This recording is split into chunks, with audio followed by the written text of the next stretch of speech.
Ladies and gentlemen, let us all rise for the arrival of the Honorable Senate President and the Senators of the Republic of the Philippines.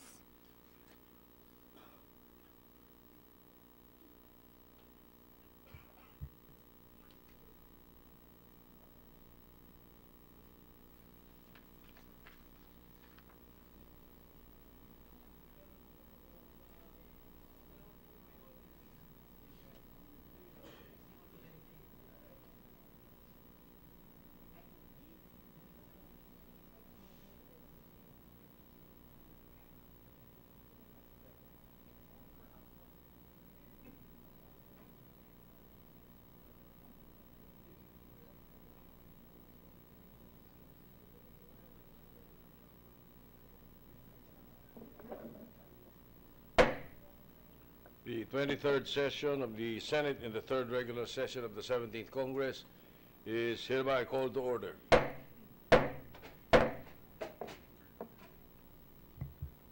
Let us put ourselves before the presence of the Lord and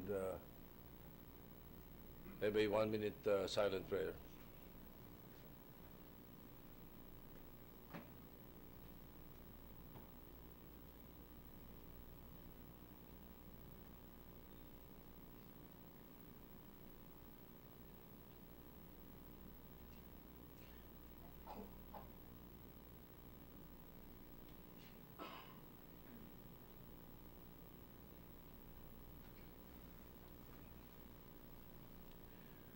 The Senate Choir will lead us in the singing of the Philippine National Anthem.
The Secretary will please call the roll.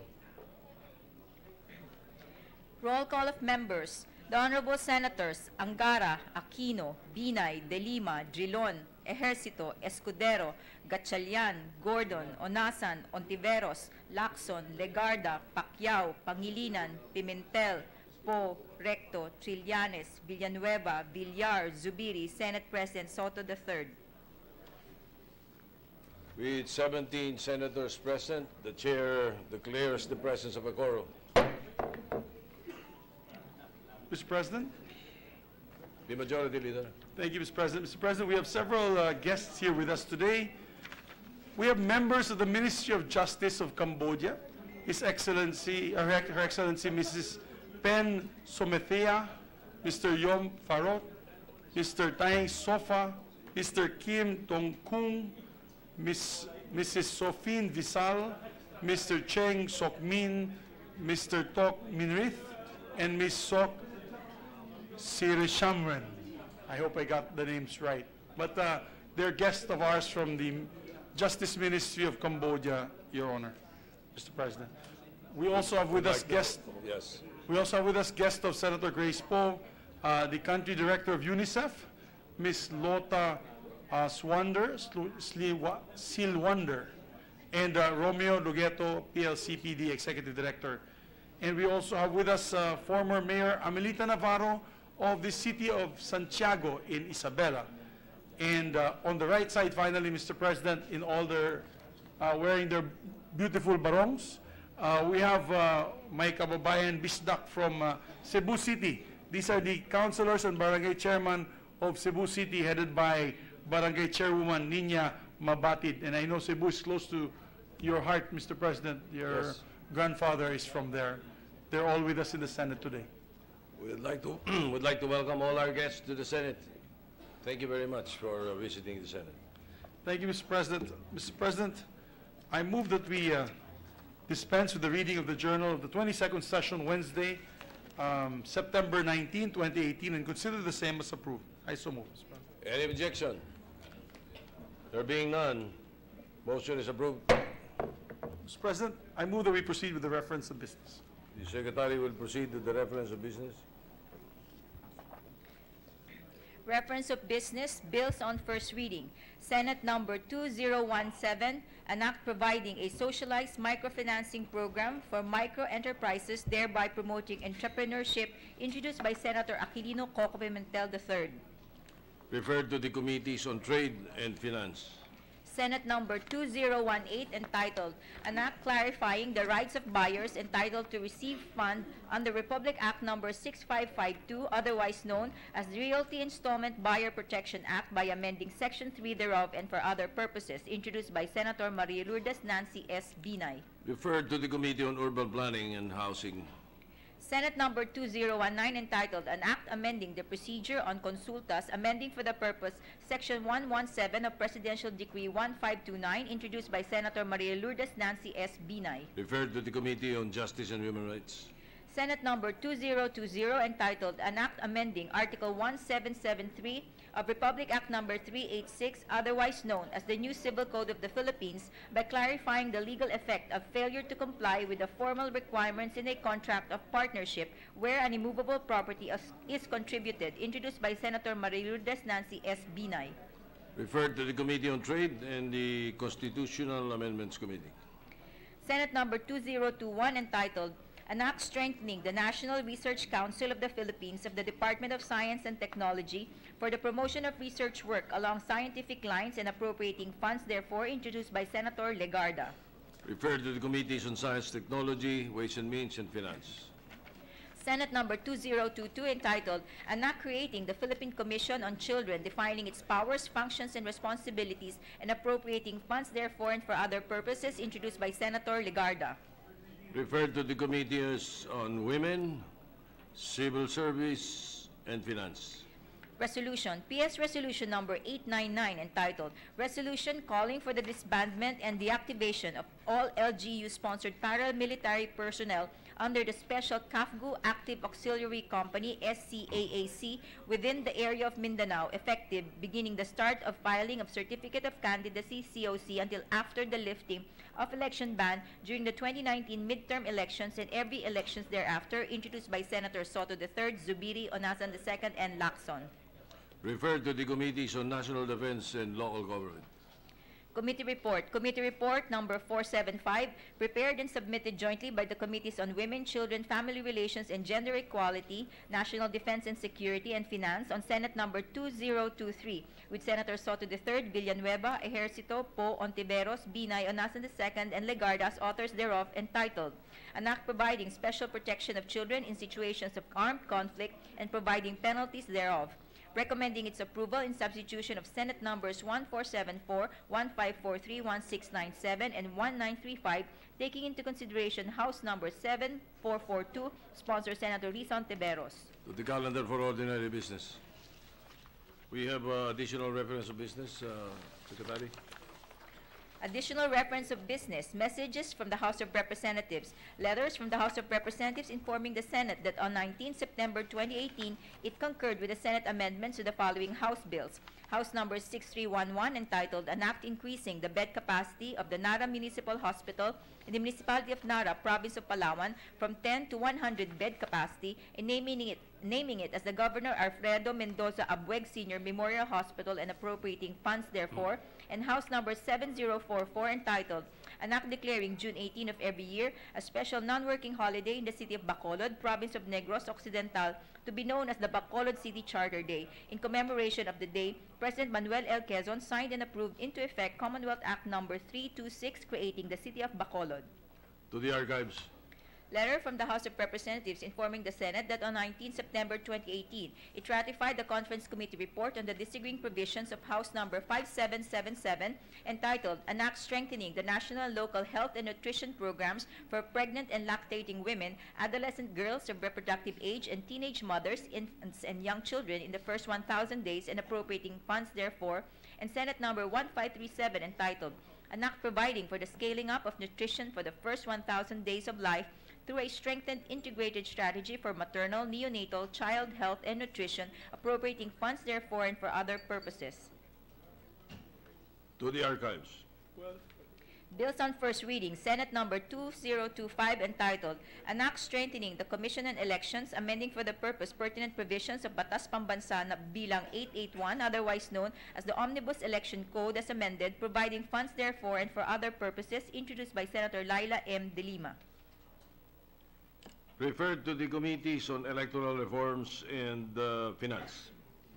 Resolutions. PS Resolution Number 900 entitled Resolution Directing the Senate Committee on Urban Planning, Housing and Resettlement to conduct an inquiry in aid of legislation on the alleged violation of various laws by PINMA Property Holdings Corporation in the development of their realty projects, introduced by Senator Joseph Victor Ejercito.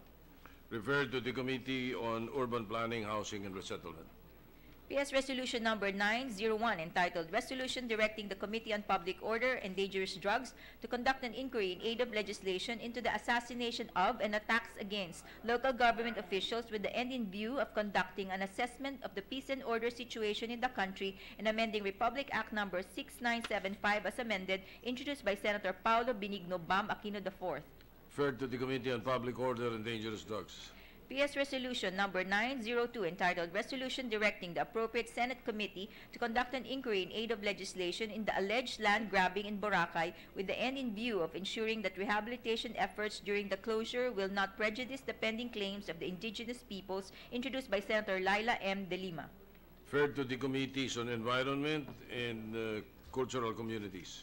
Committee Report Number 476, prepared and submitted jointly by the Committees on Economic Affairs and Finance on Senate Number 2024, with Senators Angara, Villanueva, Trillanes IV, and Gatchalian as authors thereof, entitled An Act Creating the Philippine Rice Development Authority, PRDA, defining its powers and functions, providing funds therefore and for other purposes, recommending its approval in substitution of Senate Numbers 312 and 1411, sponsor Senator Win Gatchalian. To the calendar for ordinary business. Majority Leader. Thank you, Mr. President. Mr. President, we just have a few bills for third reading. I'd like to ask the support of the body for this. Mr. President, I resume consideration of Senate Bill number 1574. I so move, Mr. President. Any objection? The chair hears none. Motion is approved.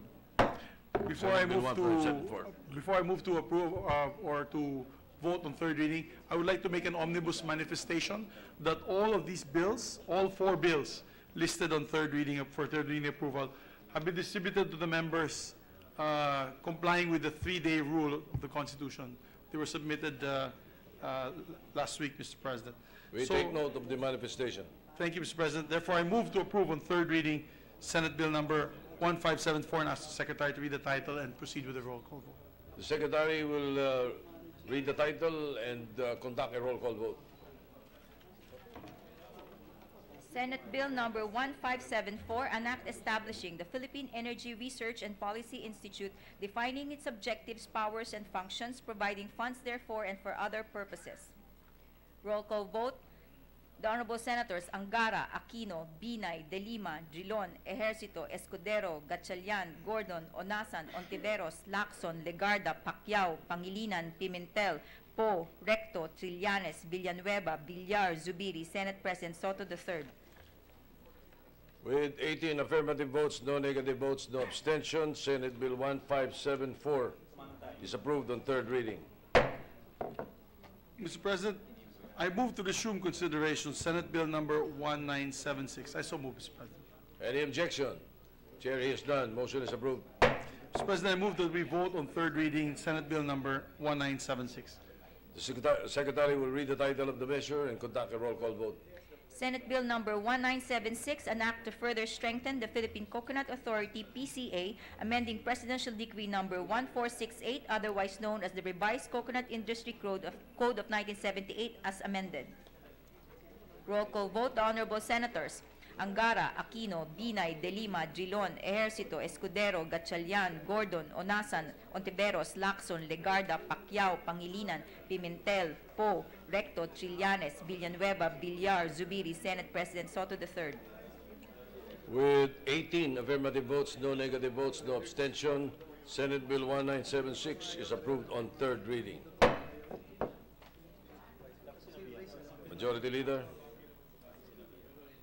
Thank you, Mr. President. Mr. President, I move that we resume consideration House Bill number 1865. I so move, Mr. President. Any objection? There being none, House Bill 1865's consideration is in order. Mr. President, I move that we vote on third reading House Bill number 1865. I so move, Mr. President. Secretary will read the title of the measure and conduct a roll call vote. House Bill number 1865, an act declaring March 21 of every year a special non-working holiday in the municipality of San Fabian, province of Pangasinan, in commemoration of its founding anniversary.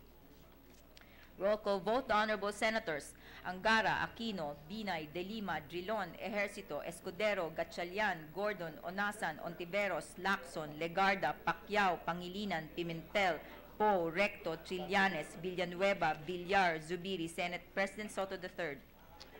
With 18 affirmative votes, no negative votes, no abstention, House Bill 1865 is approved on third reading. Mr. President, I move that we resume consideration on House Bill number 2692. I so move, Mr. President. Any objection? There being none, motion is approved. Mr. President, I move that we approve on third reading House Bill number 2692. I so move. Any objection? There being none, motion is approved. Secretary will read the title of the measure and conduct a roll call vote. House Bill number 2692, an act declaring October 28 of every year a special non-working holiday in the province of Davao Occidental in commemoration of its founding anniversary.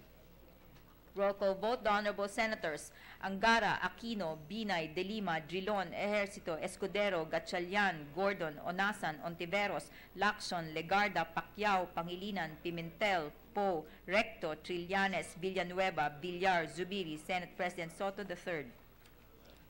With 18 affirmative votes, no negative votes, no abstention, House Bill 2692 is approved on third reading.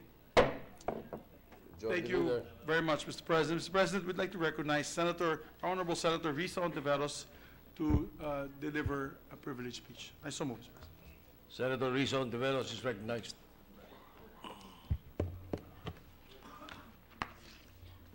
Salamat po, Mr. President.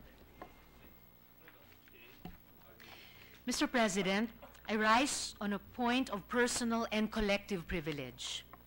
I rise, Mr. President, amidst disturbing news that Secretary Manny Piñol has canceled the leave of absence of NFA Administrator Jason Aquino.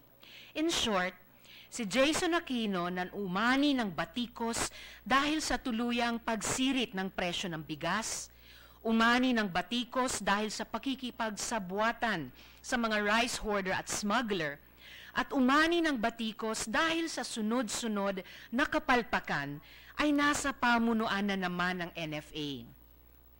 Mr. President, araw-araw po sumasambulat sa atin ang balita tungkol sa kakulangan ng bigas at ang mataas na presyo nito sa ating mga merkado. Mas mataas na nga ang binabayaran ng mga Pilipino para sa bigas kumpara sa ating mga kapitbahay sa Southeast Asian region.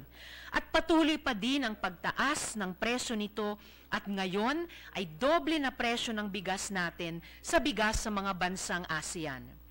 The wholesale price of regular milled rice is 40.08 pesos per kilogram, 13% higher than the previous year. Its average retail price has also increased 11% to 42.26 pesos per kilogram. Sino ang higit na tinatamaan ng mabilis na pagtaas ng presyo ng bigas? According to a study by PhilRice, Filipinos' high rice consumption is fueled by the poor. Dahil nga naman, ang mayayaman ay mas madaming mapagpipili ang putahe, karne, seafood, gulay at prutas. kanin ang inaasahan ng mga mahihirap, pantawid gutom at pampabigat ng tiyan. Anong ibig sabihin nito? Kung magmahal ang presyo ng bigas, hindi liliit ang consumption nito ng ating mga mas mahirap na kababayan. Bagkus, mababawasan ang kakayanang pondohan ang ibang pangangailangan, gaya ng masustansyang ulam, gamot kung may sakit, at tuition ng mga bata. Mr. President, given that rice is staple food in the Philippines, a rice crisis is crisis enough. But a rice crisis that has resulted from a conspiracy between unscrupulous private traders and insiders in the National Food Authority. A rice crisis fueled by pure, unmitigated greed. There are no words. Sa simpleng salita, mahalang bigas dahil may mandurugas. And unless we expose the modus operandi in the NFA and lay it out in the sunshine for all the world to see, unless we name names and demand that those who have profited from the desperation and hunger of our countrymen and women be made accountable before the law, the cycle will continue. Even if Jason Aquino is eventually replaced, the new administrator will just be heir to a legacy of corruption and economic sabotage of the highest order. Mr. President, I'd like to focus my presentation on rice importation. As we know, imported rice enters the country through two main pathways. First, through the Minimum Access Volume Program, which is a program of the NFA aligned with our commitments to the WTO, and is the private sector's program for importing rice. And second, through the G2G, government to government, or G2P, government to private program, which is the government's program for its importation of rice for the NFA buffer stock. Along both these pathways, corruption is endemic. Uulitin ko po, Ginoong Pangulo, sa bawat paraan ng pag-angkat ng bigas sa Pilipinas, nakabaon ang kuko ng mga pusakal at tirador. Simulan ko muna sa MAV, Ginoong Pangulo, o ang Minimum Access Volume.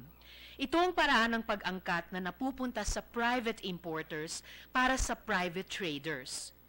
Konting balik tanaw, Mr. President. Noong 2013, nandito mismo sa ating session hall, si David Bangayan at ang dating mayor at ngayong presidenteng si Rodrigo Duterte. Siniwalat ni dating Mayor Duterte ang modus operandi na paggamit ng cooperatives ni David Bangayan para makakuha ng import permit.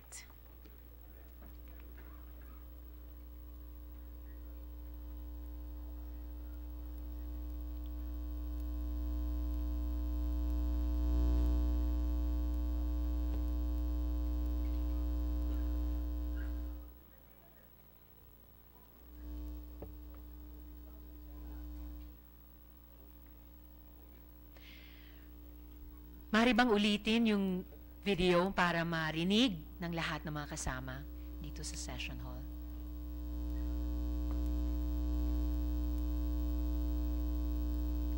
Ito po yung konting baliktanaw, Mr. President, kung saan noong 2013, isiniwalat ni dating Mayor Duterte ang modus operandi na paggamit sa cooperatives ni David Bangayan para makakuha ng import permits.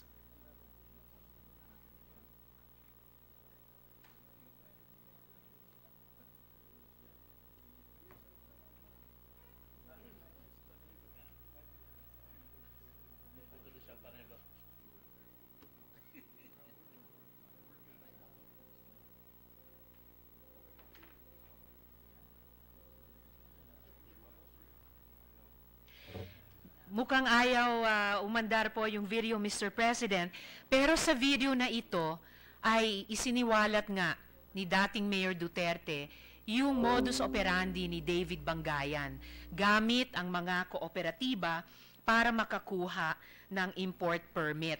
At sa manifestasyon niya pong iyon ay binantaan pa niyang gagawa ng karahasan si Ginoong Bangayan dahil sa gawaing iyan. Fast forward April 2017, Mr. President, nung away ni Cabsec June Evasco at dating administrator, o nga muling administrator, Jason Aquino, malinaw na sinabi ni Ginoong Duterte, I trust him. Sabi din niya ni Presidente, you want reforms? O sige, dyan ka. Suggesting that the former mutineer Aquino would be able to rid the agency of corruption. Alam kaya ni Presidente na ang eksaktong modus ni David Bangayan na ikinagalit niya nitong 2013 ay replicated ng kanyang niluklok na administrator? Mr. President, ganito po kasi ang proseso sa pag-apply ng private importer applicant sa ilalim ng Minimum Access Volume Program. Ipakita po natin yung visual ng MAV application process.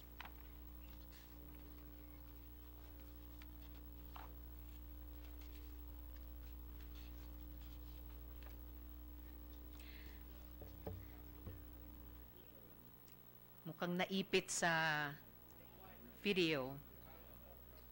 Mamaya po, Mr. President, pag umabot, ipakikita ko po sa inyo yung diagram ng MAV application process. Baybayin po natin yon. Upon application, the applicant submits a letter of intent stating the origin, quantity, and quality of the rice intended to be imported. Sinusuri at pinapatotoo ng Grains Marketing Operations Department ang mga dokumentong ito. Pagkatapos, may pangalawang review mula sa MAV pre-qualification team. Pagkatapos ng masusing review and evaluation process, nilalabas na ang Certificate of Eligibility. So mga 9 o 12 hakbang po ito, Mr. President, sa MAV application process. Ayan po, simula invitation to bid, hanggang po sa distribution and positioning. So muli, upon application, the applicant submits a letter of intent stating the origin, quantity, and quality of the rice intended to be imported. Sinusuri at pinapatotoo ng Grains Marketing Operations Department ang mga dokumentong ito. Pagkatapos, may pangalawang review mula sa MAV pre-qualification team. Pagkatapos ng masusing review and evaluation process, nilalabas na ang Certificate of Eligibility. However, this was not followed in the case of some co-ops. Noong 2016 pa lang, Mr. President, pagkatapos niyang mainit na away ni former o ni muling Administrator Aquino at ni Yusek Halmen Valdez dahil ayaw ni Aquino na i-extend ang import permits from February to March na nagresulta sa pagkasisante ni Valdez, bigla namang in-extend din ni Aquino ang mga permit ng 3 importer. Villa Shipping Lines Incorporated, JVVX Import, at Kakampi MPC. These permits covered a total of 5,380 metric tons. Ito'y laman mismo ng expose ni Mr. Dante Ang, Chair Emeritus ng Manila Times. Pero talagang malakas itong si Ginoong Aquino kasi hindi lang sa 2016 MAV niya ginawa ang pagpapabor ng co-op, kundi sa susunod na taon din. Sample po tayo ng isa, Mr. President. SRT Alcala Multipurpose Cooperative of Pangasinan. This co-op was originally awarded 1,020 metric tons of Vietnam rice. Malinaw ito sa import permit na binigay sa kanya. Ayan po. Ang nakapagtataka, it was also awarded a total of 3,980 metric tons of Indian origin for the MAV 2017 program. And 3 other cooperatives were given the same favors. Mr. Aquino made the unilateral decision of putting up the unfilled balance of India for subscription without informing the NFA Council and favored beneficiaries who never submitted letters of intent for Indian rice. Hindi po ba, Ginoong Pangulo, na ang handler ng SRT Alcala ay si Mr. Tony Santos, a close associate of Marigold de Castro, closely linked to Mr. Jason Aquino, hindi rin po ba totoo na ang Indian COE ay naibenta kay Bong Lim Sui at ang ahente ni Bong Lim Sui na si Che Rapisora ang nagbayad ng advance duty sa Land Bank? Sino po si Bong Lim Sui? Siya ang bagong David Bangayan. Noong 2014, ginawang front ng mga importers ang mga co-ops. And if we see patterns, Mr. President, if we see repetitions now of past anomalies, we have a duty to call this out. It's part of the process of finding long-term solutions. Dumako naman po tayo sa government-to-government, a government-to-private program na napupunta sa buffer stock ng NFA. Nai-report na sa media kung paano binenta ng NFA administrator ang old rice stocks na galing sa 2016 G2G importation, which should have been part of the buffer stock and which brought down our buffer stock to critical levels. Ngunit mas malala pa ang mga sumunod. When the 2017 G2P imported rice began to arrive, the administrator prevented any NFA personnel from participating by removing them from all inspections and supervisions at the ports where foreign vessels were unloading. The NFA also canceled the regular pre-operation meeting that was intended to map out and discuss the planned delivery and distribution. No discussion took place of the guidelines to be followed by both buyer and supplier. Tignan po natin ang mga dokumentong ito. At may tila gag order pa si Ginoong Jason Aquino sa mga empleyado ng NFA. From September 2 to October 2, 2017, a total of 44,100 metric tons in 8 cargo vessels had arrived at the Port of Manila. This 44,100 metric tons was part of the 50,000 metric tons awarded to the Tan Long Joint Stock Company. Even though there were only 8 vessels carrying the imported rice, a total of 16 bills of lading had been issued over the 44,100 metric ton cargo. 2 vessels, MV Ocean 29, arriving September 7, 2017, holding 6,600 metric tons, and MV Tai Bin Star 01, arriving September 8, 2017, holding 8,200 metric tons, had multiple bills of lading, 2 for Ocean 29 and 3 for Tai Bin Star. Only 1 bill of lading for each vessel was given to the NFA, 1 for 3,000 metric tons for Ocean 29 and 1 each for 3,000 metric tons for Tai Bin Star. The NFA issued a memorandum of undertaking only for the bills of lading given to it. When an alert order was sounded off for the undocumented cargo on October 5, 2017, Mr. Aquino called the BOC to tell them that the memorandum of undertaking was already issued for all the bills of lading of both vessels, but that the NFA was only delayed in its transmittal. On October 6th, the NFA finally gave the memorandum of undertaking for the remaining cargo. Why did it take the NFA a month to issue the memorandum of undertaking, Mr. President? And why was imported rice allowed to sit at the anchorage area for a month? Let me make sure this sinks in to us, Mr. President. Isang buwan nakatenga sa ating port ang napakaraming toneladang bigas. Hindi kaya na sinadyang ipitin ang pag-release ng buffer stock para makauna ang bigas galing sa private importers at makapwesto na ang private importers sa merkado? Hindi kaya may cargo pa sa vessel na hindi napunta sa NFA warehouse, bagkus na divert at napunta labas sa gobyerno? Mr. President, to summarize, ganito po ang strategy.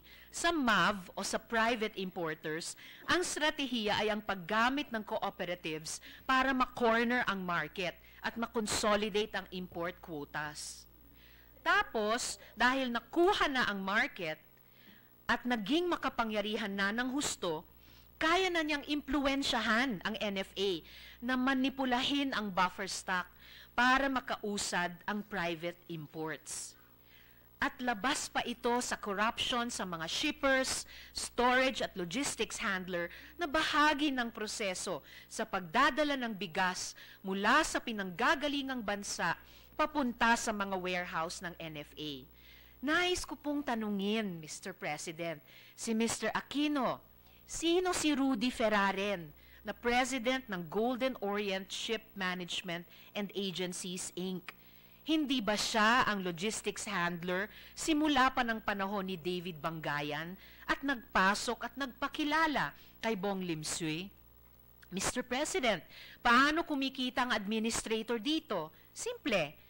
Ang kalakarang tara per sako ay between 100 to 150 pesos. 100 kung kaibigan ka, 150 kung di kayo masyadong close. Gawin na nating 100 pesos. Each ton contains 20 sacks of rice. We import around 1 million tons of rice per year.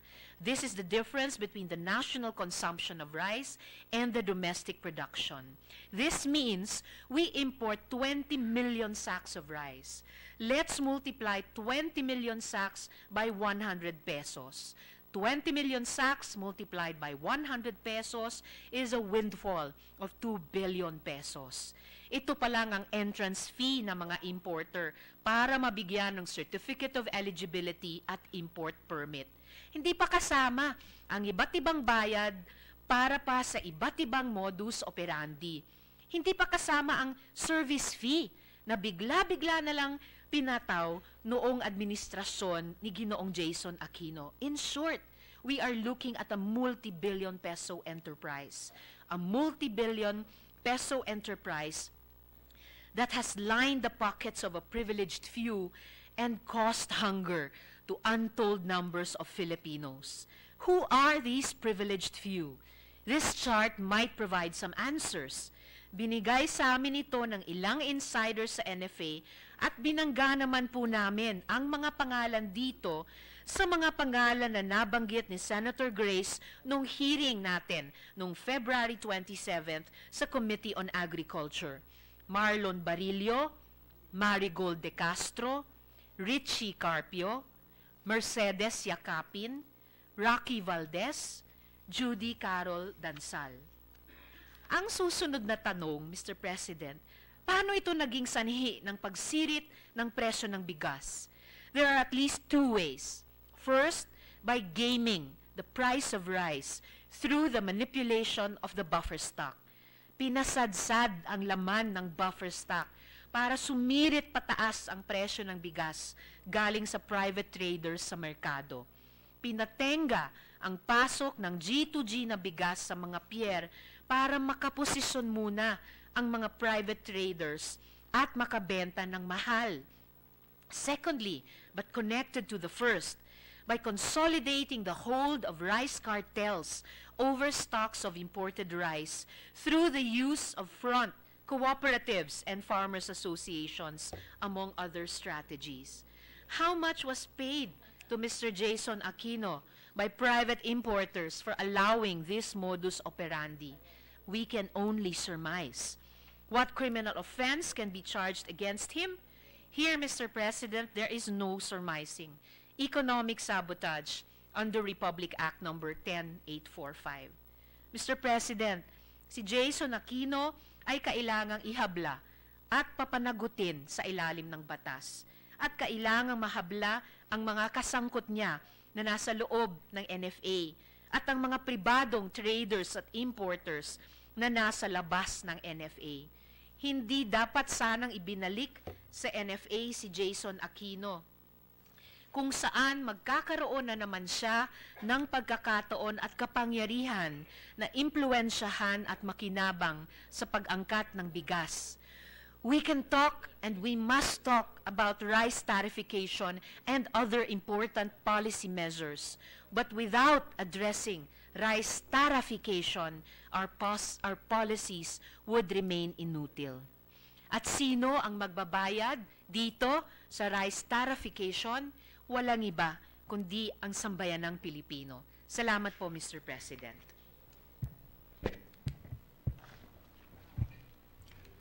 Senator Cynthia Villar is recognized. I just want to make a manifestation that rice tariffication is a different model than what we have today. Because under the rice tariffication, we will liberalize the importation of rice. And the NFA will lose the power to determine who will import rice and who, if there is a rice shortage. It's liberalized. Anybody can import rice except that they have to pay tariff under rice tariffication. So this has happened before. We have investigated this in 2014. We passed because of this, we passed the large-scale agricultural smuggling as economic sabotage and non-bailable.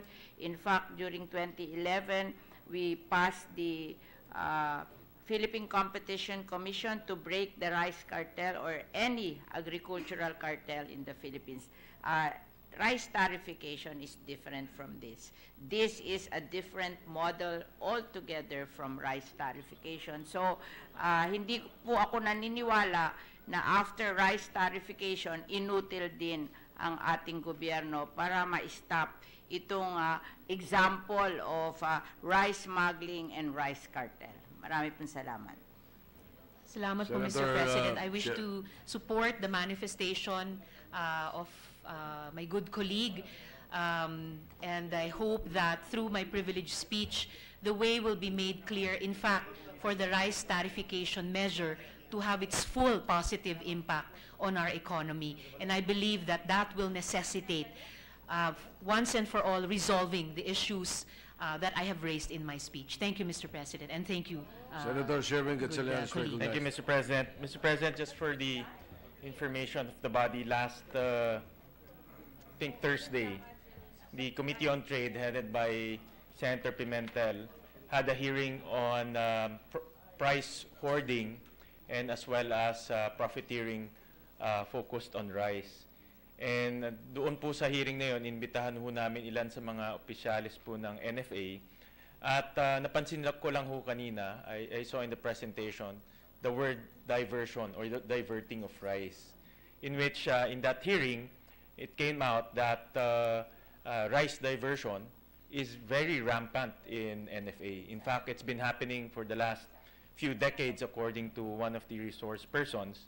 And just to give the body a perspective, almost every year, we allocate almost 6 to 7 billion pesos to NFA. And by allocating this fund, NFA is meant to buy affordable rice and distribute it to our poor constituents. Pero kung nadadivert po itong affordable rice at ibinebenta po sa mataas na presyo, parang nagbigay ho tayo ng 7 billion pesos para po kumita yung ilan sa mga hindi maayos na mga retailers na binebentahan po ng NFA. And in that hearing po ni Senator Pimentel, we questioned NFA. Paano nyo ba na-identify itong mga nagda-divert at paano nyo pinaparusahan? The answer is very vague. No? In fact, hindi ho nila makontrol raw yung sa dami-dami at libo-libong mga retailers nationwide. And in fact, they said it's almost impossible to detect diversion on a regular basis. So, more so, controls are very weak and the leakage is very obvious. In fact, there's a study by, I think it's PIDS, no? Sabi po dun sa study na 70%, almost 70% po ng bumibili ng NFA rice are non-poor. Hindi po mahihirap. So, again, to put that in perspective, 70%, 7 billion na binibigay natin doon. So, it's almost mga 5 billion po na subsidiya na binibigay ho natin doon ay pumupunta sa hindi mahihirap na mga kababayan natin. So, laking sayang po ang pondo na ibinibigay ho natin sa NFA at pumupunta lang ho to sa mga hindi maayos na retailers at dun sa mga taong hindi naman po nangangailangan ng murang bigas, which is the non-poor as evidenced by that PIDS study. So it's actually timely and quite consistent doon po sa hearing ni Senator Pimentel because we intensely discussed that. And in fact, isa sa mga lumabas po doon, Senator Pimentel asked, paano nyo ma-detect yung profiteering and yung hoarding? The answer is also very vague. No? In fact, wala pa tayo, ever since hoarding became illegal under the law, wala pa ho tayong napapakulong na nag-hoard ng bigas at ng commodities. Marami pong nagsasabi may hoarding, pero wala naman pong nakukulong. So thank you, Mr. President. Thank you, Mr. President. I'd just like to express my thanks to my good colleague from Valenzuela. And really, bakit magpapatuloy magbigay ng 7 hanggang 8 milyong piso na dapat para sa kagalingan, lalo na ng mga gutom at hindi makabili ng mga kababayan natin, para lang makakita ng 2 billion piso at least si Ginoong Jason Aquino. Thank you, Mr. I will President. call the members based on the sequence of how they raise their hands. So it will be Senator Villar, Gordon, Pangilinan, Pacquiao. Mr. President, I just want to clarify that the 7 billion subsidy to NFA is meant to buy rice from the palay from the farmers at 17 pesos per kilo. And they failed to buy. They declared that they were not able to buy kasi sabi nila mahal daw ang pagbebenta ng mga farmers. It's more than 17, so they were not able to buy. Even they announced it 6 months ago. And so in the papers, they said they used the money to pay for the loan of NFA. So hindi nagamit yung pera sa pagbili ng bigas sa ating mga farmer. And that budget is meant to be used to buy rice from the farmers at palay from the farmers at 17 pesos per kilo. Imimil nila to na magiging punan kasi 65% lang pag kinonvert sa rice ay 25 pesos, and then they will sell it at 27 to 32 to our consumers. That's the budget of the 7 billion. It was not meant to import rice. Yung importation of rice nanggagaling nasa ibang tao, ino-authorize lang nila. Yung mga ibang tao na yun ang nagbabayad. But the 7 billion is not meant to be used to import rice. It was meant to buy rice from the farmers at 17 pesos per kilo o palay, at ito hindi nila ginawa, kaya pinambayad nila ng utang yung budget nila. Okay, thank you. Senator Gordon. Just a slight point of clarification, Mr. President, or inquiry. Am I to understand from the distinguished speaker that Jason Aquino has returned as NFA? I thought he had already resigned. I just want clarification. If indeed he was brought back by the President or he was brought back as NFA or by Mr. Piñol. Because I think if he has resigned, then he cannot be reappointed to NFA. He has resigned. Can the Secretary of Agriculture now appoint Mr. Aquino as NFA? That would be a first. I was under the same impression and sense of wonder as the good gentleman from Zambales. We thought that Mr. Jason Aquino had been let go, but then comes the news that the good Secretary of Agriculture has sort of reversed accepting his leave of absence. I didn't even know it was a leave of absence. I thought he was really resigning. But basically, he's back in the saddle, Mr. President. There's no leave of absence. He resigned, period. If he resigned, he's out. Now, if he is brought back by Mr. Piñol, then we should ask Mr. Piñol under what authority or why he is being brought back. I agree, Mr. President. Diba? Before we Mr. react, President. Yes. before we react, perhaps it is best to find out baka fake news yan. Correct. Or a news that was not verified. Well, we have it up here, Mr. President, from GMA News Online. Piñol cancels NFA Chief Jason Aquino's leave. And the good secretary is But the point of Senator on Gordon the air is, here. what leave are they talking about? He resigned. Yes, Mr. President, exactly. That's the point. So Yes, Mr. perhaps the best thing to do is to find out from the Department of Agriculture and the Office of the Executive Secretary if this is correct or this is accurate. before we react. Nonetheless, Mr. President, if indeed Mr. Aquino has been fooling around in the NFA, whether he resign or not, he is subject to investigation. Yes. It's as simple as that. Tama na. Yes. So Senator Pangilinan is recognized. Thank you.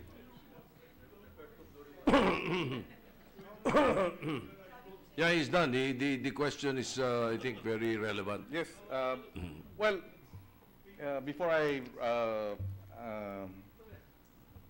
propose or raise the questions to the good senator who delivered the privilege speech, just to make a clarification, my understanding is that, based on the news reports, he asked to be relieved. Now, whether or not he was relieved, there is no report.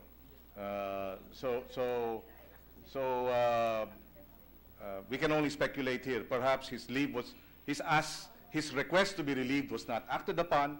He probably took a leave of absence, and then now he's being asked to come back.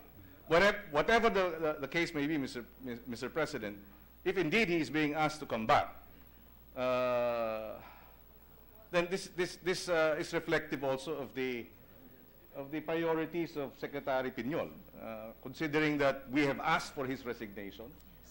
We have seen in our hearings with the Agriculture Committee that incompetence and corruption has been the hallmark of his leadership in the NFA, and now we have this.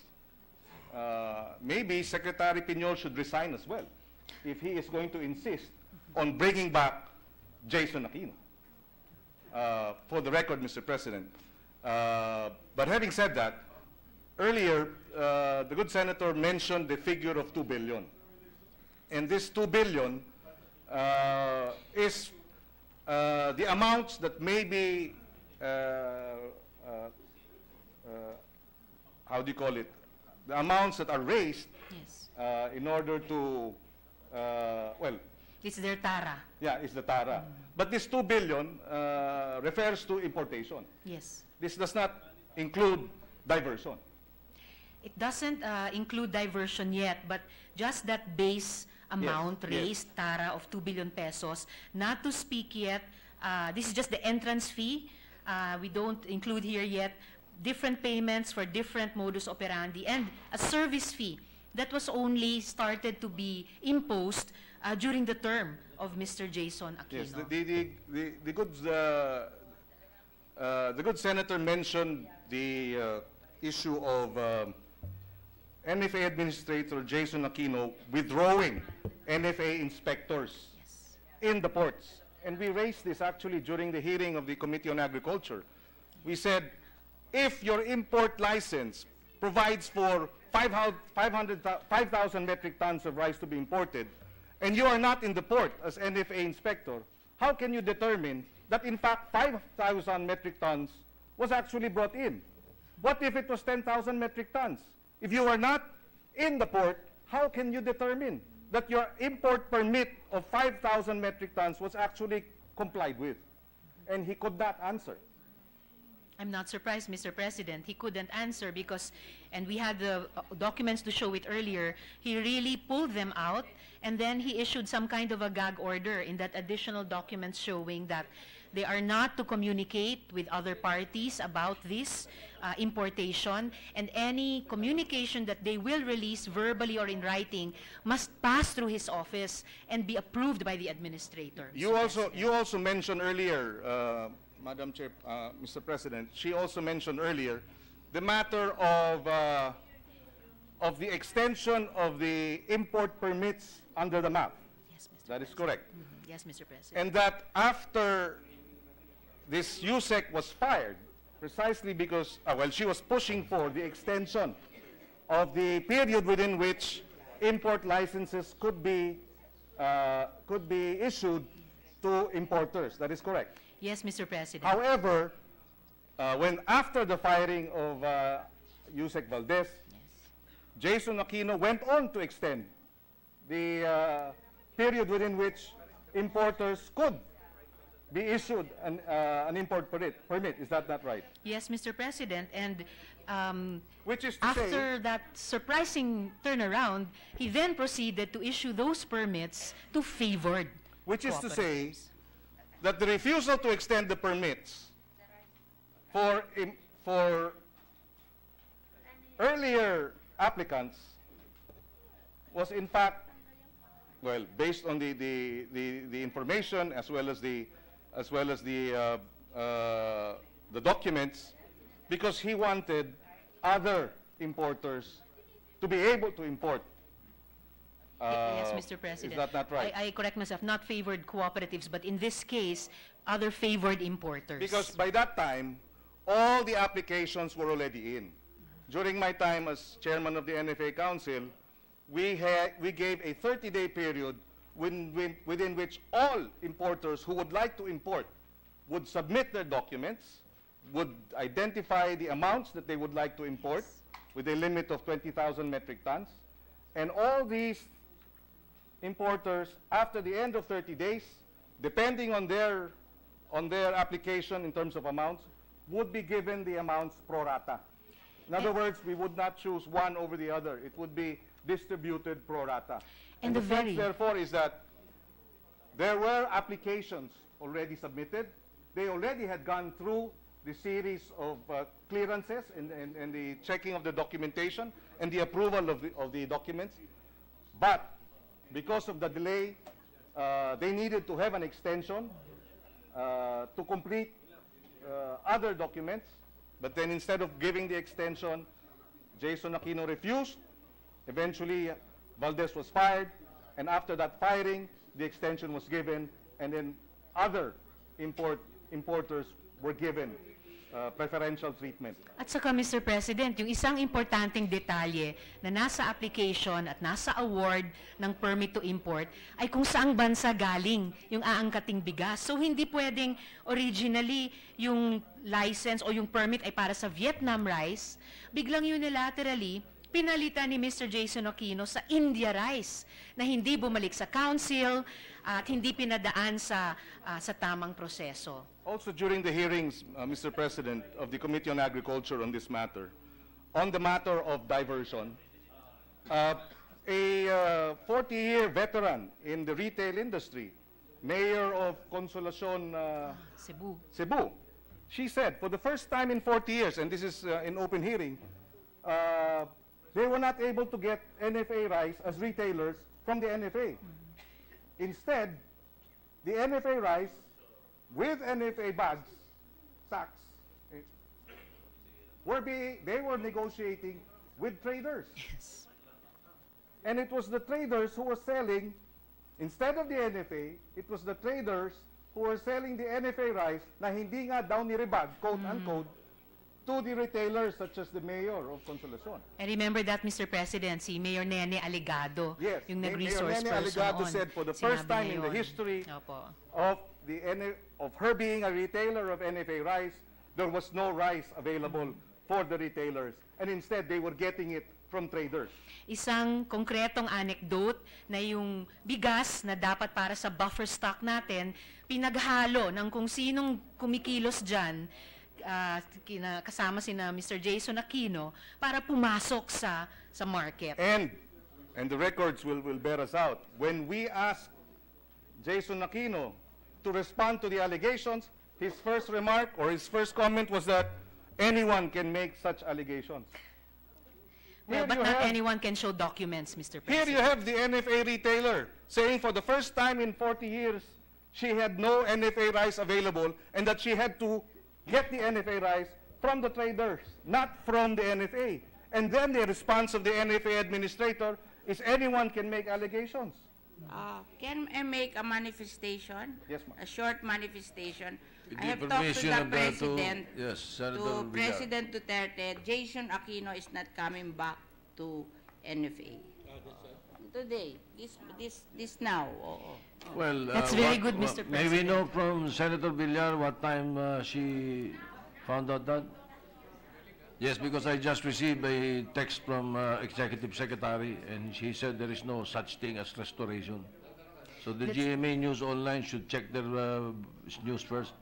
That's very good to hear, Mr. President. But even if Mr. Jason Aquino is no longer administrator, kailangan pa rin po siyang singilin sa accountability Oh, that's niya another story. sa gulong ito, Mr. President. Tumawag po ako kay Mr. Bongo at pinasabi ko kay President na bakit ang news sa GMA News ay bumalik si Jason Aquino.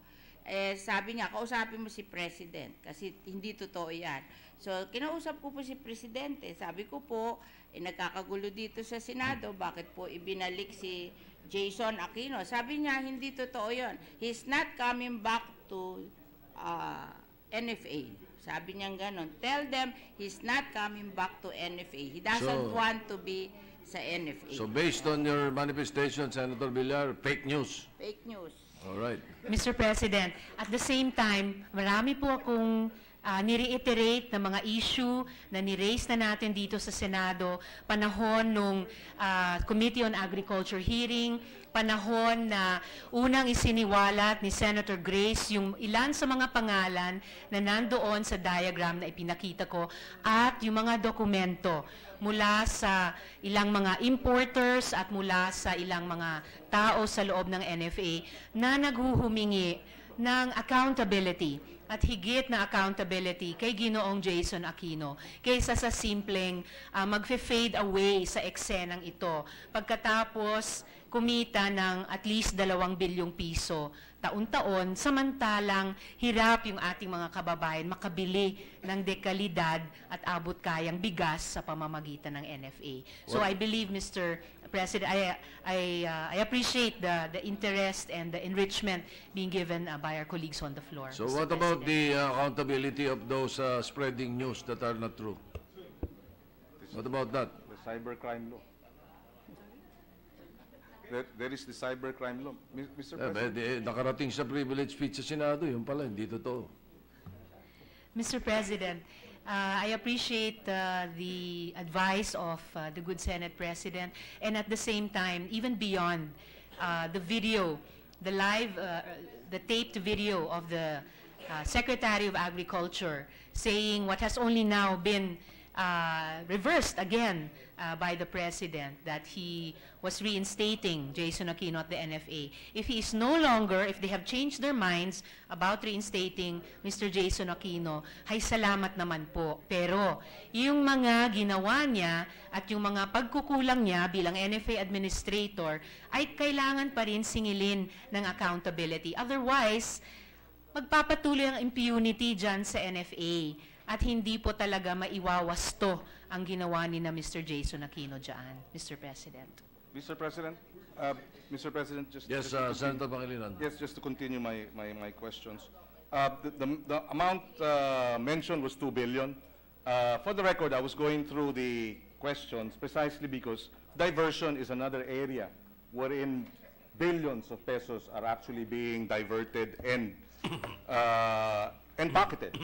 The President, in his interview with Secretary Panelo, said that the rice situation was brought about by manipulation by rice traders. But that is only half correct. That is half correct. The other side of the coin, ika nga, is it is manipulated by rice traders in cahoots with NFA corrupt officials. Exactly, Mr. President. So hindi ho rice traders lamang ang maaring gumawa nito. Because the diversion, Mr. President, and for the record, LEDAC mandates a 15-day buffer stock. A 15-day buffer stock during good months and a 30-day buffer stock during lean months. Based on the committee report, the committee hearings rather, our buffer stock is 2 days. The NFA buffer stock. Mr. President, a 15-day buffer stock is worth 10 billion pesos.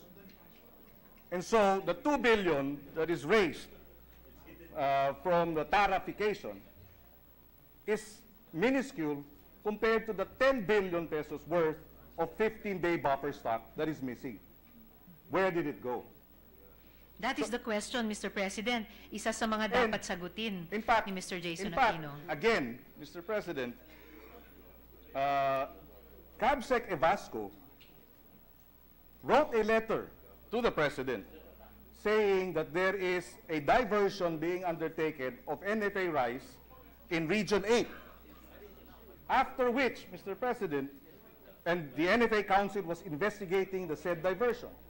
After which, there was a public announcement that the NFA, the PCA, the NIA would be removed from CABSEC Evasco. In other words, CABSEC Evasco would be eased out of, or removed from the picture, and that it would be returned to the DA.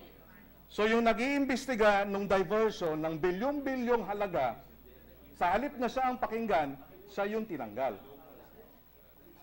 Yun ang ilang sa mga mas malaki pang himala na nangyayari dito sa usapin ng buffer stocking.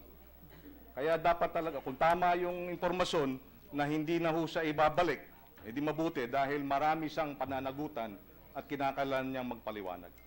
For the record, Mr. President. Mr. President, regarding the authenticity of the interview of Secretary Piñol that I showed earlier, pinacheck ko muli sa GMA News. GMA News quoted Sec Piñol verbatim. So si Sec Piñol po ang magpaliwanag. Meron po ako ditong tweet ng ANC, 24th September 2018, 3:57 p.m. 8 minutes lamang po ang nakalilipas. Piñol, effectively, Jason Aquino is still NFA administrator until General Rolando Bautista retires and takes over the NFA, and I don't have any problem with that. So si Jason Aquino pa rin po ang NFA administrator at walang problema po si Sec Piñol doon. So ano ba talaga? Kasi iba't iba ang sinasabi nila. I would go by the immediate boss of Administrator Jason Aquino. Sabi po ni Sec Piñol, siya pa rin ang NFA administrator. So all the more accessible siya para singilin ng katotohanan at accountability sa racket na ito, Mr. President. Technically, that is correct. Technically, but he is no longer in power. That's the issue. As far as the Malacanang, the President and the Executive Secretary is concerned. Technically, Secretary Piñol is correct. He is still administrator because he has not been replaced, but he is on leave. So, technicality yung term na yan, palagay ko. Well, because it's the word of the President over Secretary Piñol. I'll never believe Secretary Piñol. I'll believe the President. Well, I'll believe the President too, Mr. President.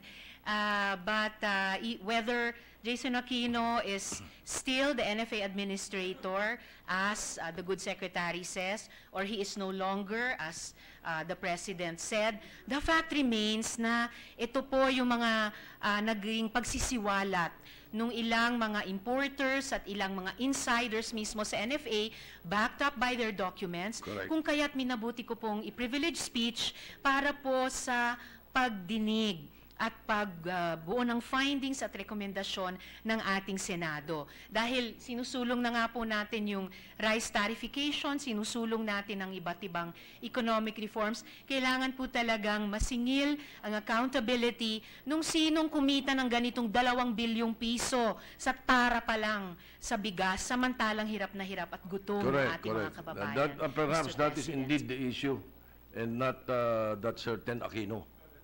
Senator Grace Poe is recognized because Manny Pacquiao is not here.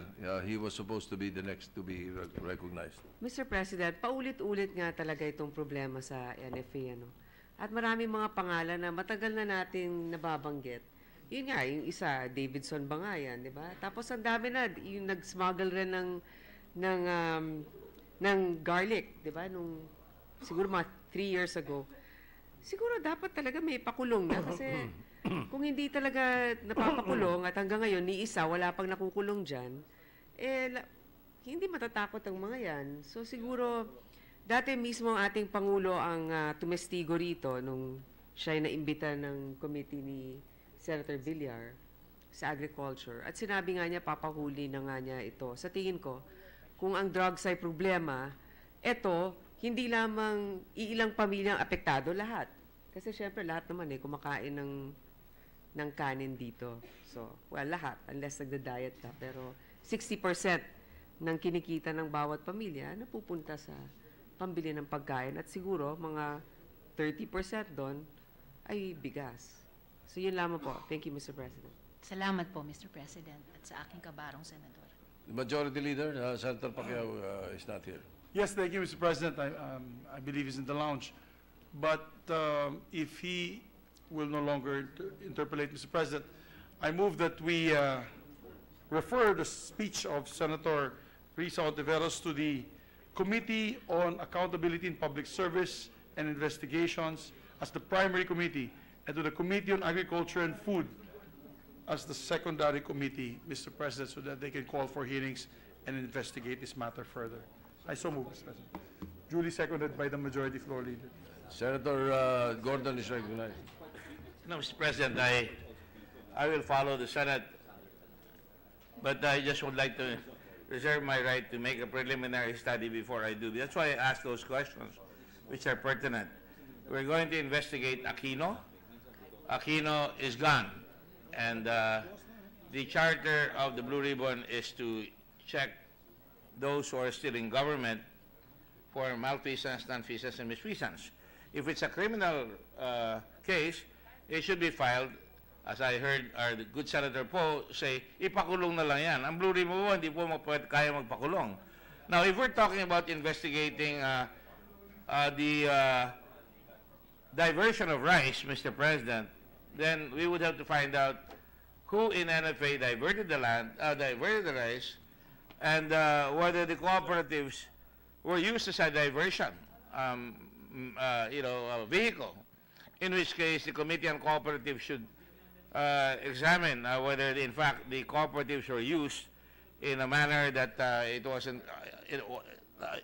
not in accordance with its charter. Because if they get the rice, they get the importation, and they sell it, they're creating a quick fix, and they're not serving their constituents. Because, in effect, the real constituents is our people, but the constituents, the constituents of the cooperatives are its members. So they can always say to their members, well, we're just making money so that the cooperative will continue to flourish. So, Mr. President, I would like to reserve the right to examine it preliminarily, but I would be even beholden if we consider the fact that it should be referred to the Committee on Cooperatives, which I believe the last time it was held by my good friend and inaanak, Senator Zubiri. Well, the next committee that could be secondarily referred to would be the Committee on Agriculture. Yeah. Anyway, Senator Poe is recognized. Mr. President, actually, Senator Gordon is correct. Hindi naman talaga pwedeng magpakulong. Yun din yung ating problema dito, na parang sumusuntok tayo pero ang isang kamay natin nakatali. Pero, nun sa mga pangalan na... Pero si Senator Gordon actually merong mga captives dun sa baba.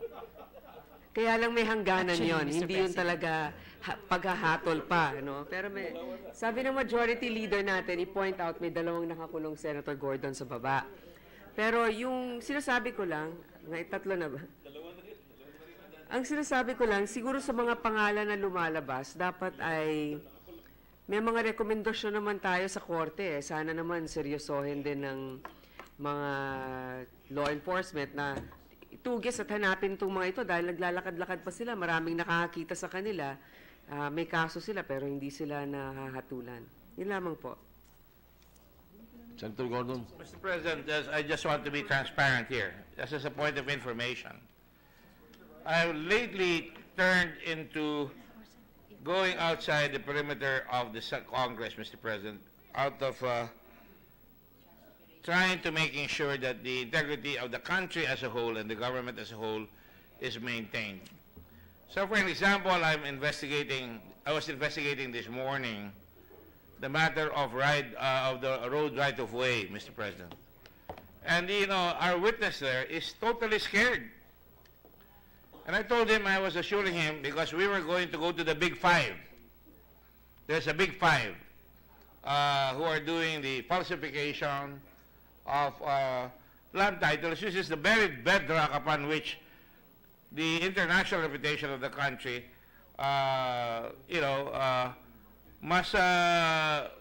be propounded very well and must not be questioned. Torres title, Mr. President. And so I just to let the Senate know, this is the second time I've done it. In the case, for example, of the Bureau of Customs, I have written a letter just now to the Secretary of Justice to follow our investigation and to make sure that when we conduct the investigation, to review on their own, not to review our decision, but to look at our recommendations and to make sure that if they find it worthwhile, and I'm sure they will, that they file charges against them already so that the proper persons can escape or they can put them under arrest right away, a warrant of arrest can be issued. Same thing with the road right-of-way, Mr. President. For the record, Mr. President, your committee indeed has put on temporary curtailment of liberty because of contempt two folks, Mr. President. Actually, it's just one now because the other one has cooperated, has told the truth. And I've already informed the Senate President about that. But on the other hand, there are also two people who are now in jail. Three, actually, investigated by the Committee on Blue Ribbon. And these are the people who had committed plunder, Mr. President, in the immigration. I don't need to mention their names. I think we're all aware of that. But there is a frustration, and maybe it might come out as a sort of a privileged speech right now that I'm making. There is a frustration in our country that sunod-sunod po ang ating investigasyon, and it's unfair to the Senate when we do our duty to investigate na yung mga tao hindi ata naiintindihan na pag nag-investigate tayo, it is either, in the case of the Blue Ribbon Committee, to recommend findings of malfeasance, misfeasance, and nonfeasance, and that we have no authority to file the case ourselves. And second, in aid of legislation, which has also been a bone of contention here. When we recommend in aid of legislation, we have to go to the proper committee, as recommended by our esteemed colleague, Senator Drilon, President Drilon, before, that we go through that. It's not easy to be chairman of the Blue Ribbon Committee, Mr. President. We have to pound, and we have to really try and find out. Just this morning, we found somebody who was obviously lying. And on Thursday, we have invited, and I will, again, out of transparency, my good friend, Babe Singson, the former Secretary of Public Works, so that he could shed light on an issue that was raised, that he sent a letter, and the Land Registration Administration is saying they did not receive the letter. And so, Mr. President, it's not easy. That is why we have quite a bit in our plate in the Blue Ribbon Committee. We still have to investigate Mahindra. We still have to investigate the DOH and the PhilHealth insofar as the so-called money that was taken out of PhilHealth and to make health centers, Mr. President. There are a few others, Mr. President, and I'm not complaining. I just want to be sure, Mr. President, that the people who are working with me in the Blue Ribbon are safe. Because we are getting some, hints that these people are very powerful. These are drug pushers. Some of them are in active law enforcement, Mr. President. We're not afraid to investigate. I certainly can speak here. Sure, I'm afraid of being hit, but we want to make sure that we're okay, Mr. President. And that's why I hope the Senate will bear us out, that will help us make sure that when we do, and I thank some of our colleagues here, when we do declare people in contempt, it is for a very, very strong reason. And I thank Senator Drilon and Senator Honasan the other day when they both came down. They were listening on television, and we had to put this lady in jail. And I can tell you, Mr. President, as I reported to you, that she has finally spoke out and revealed the person who got her to become the consignee of record, and the person that he pointed to was the one already in jail, and now there's another policeman behind that we're now going to get, and we're trying to get him, and already they're sending all kinds of missives to us to talk to us, and all kinds of representations are being made by friends and other perhaps well-meaning people. I don't want to cast aspersions to these people. But I guess the point that I'd like to make, Mr. President, is that more so to the public, is that the Senate is an investigating body as well. we could not function well unless we do investigation in aid of legislation, so that the government will do well. I commend our distinguished colleague for raising the matter of the rice scandals that are going on, particularly this guy Aquino, whom I thought should have been fired a long time ago. Just on simple, no clue as to what is happening in rice.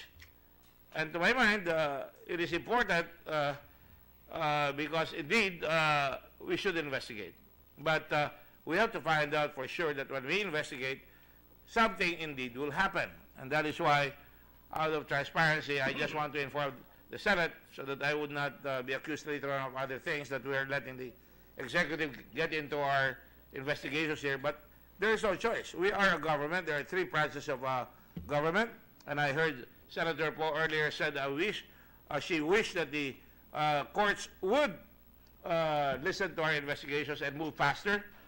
Mr. President, you will recall in the matter of the fertilizer scam, we did pass on the word to the Ombudsman. I even chastised the Ombudsman and said that they should be in the Blue Ribbon Committee because they can get, as they have, a lot of evidence in our investigations. We do fulfill a good role, a great role, not the Blue Ribbon, but the Senate, Mr. President.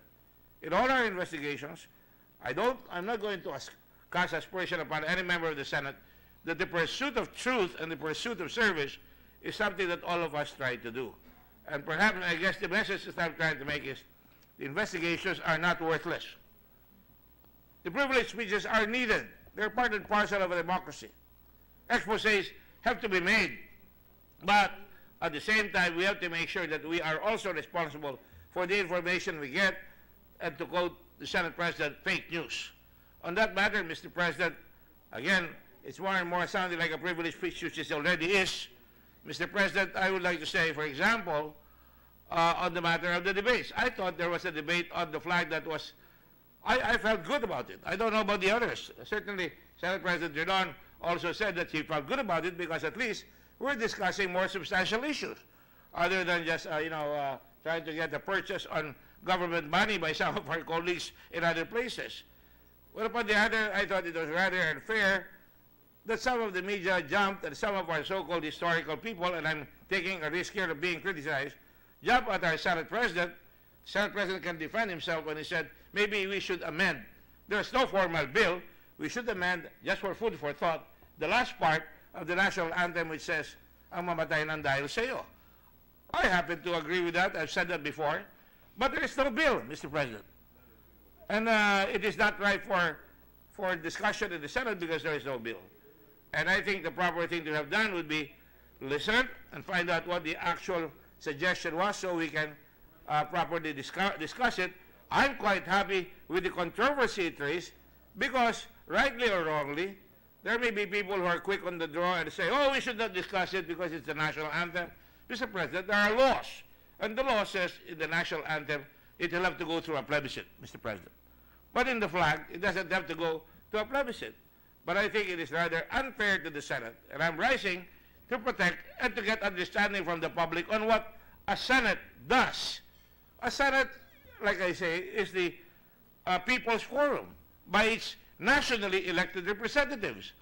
And if our people are going to be silenced here, if I'm going to put people in a category like members of the opposition and turn off my ears and my mind from the protestations or the speeches and the positions taken by the opposition, I would be doing the country a disservice. In the same manner, we should also try to make sure that there's a dialogue and discourse that is attained by it. And I think there must be an effort by the Public Relations Office of the Senate to try and make that clarification because it can be unfair to everyone. To be sure we're fair game from everybody. We can be attacked left and right by anybody. That's part and parcel of the duties of a senator or, for that matter, a public official. But in this particular case, that's why I requested clarification on the matter of Mr. Aquino as to whether he's still active. And I thought, I'm glad, and you can see action agad. Senator Villar called right away.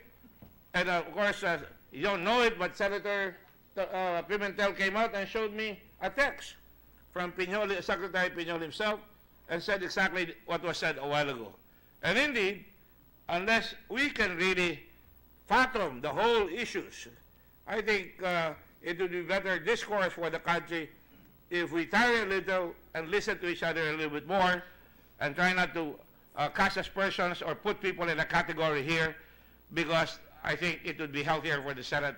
It would be more friendly, more diplomatic, and certainly to the benefit of our people if we are able to go into discourses here without all these so-called biases that men and women to be gender correct are prone to. That's all, Mr. President. I yield the floor. Thank you. Thank you, Mr. President. I would be curious sana para malaman ano yung text kay Senator Pimentel, pero wala sila dito ngayon. In any case, Mr. President, thank you.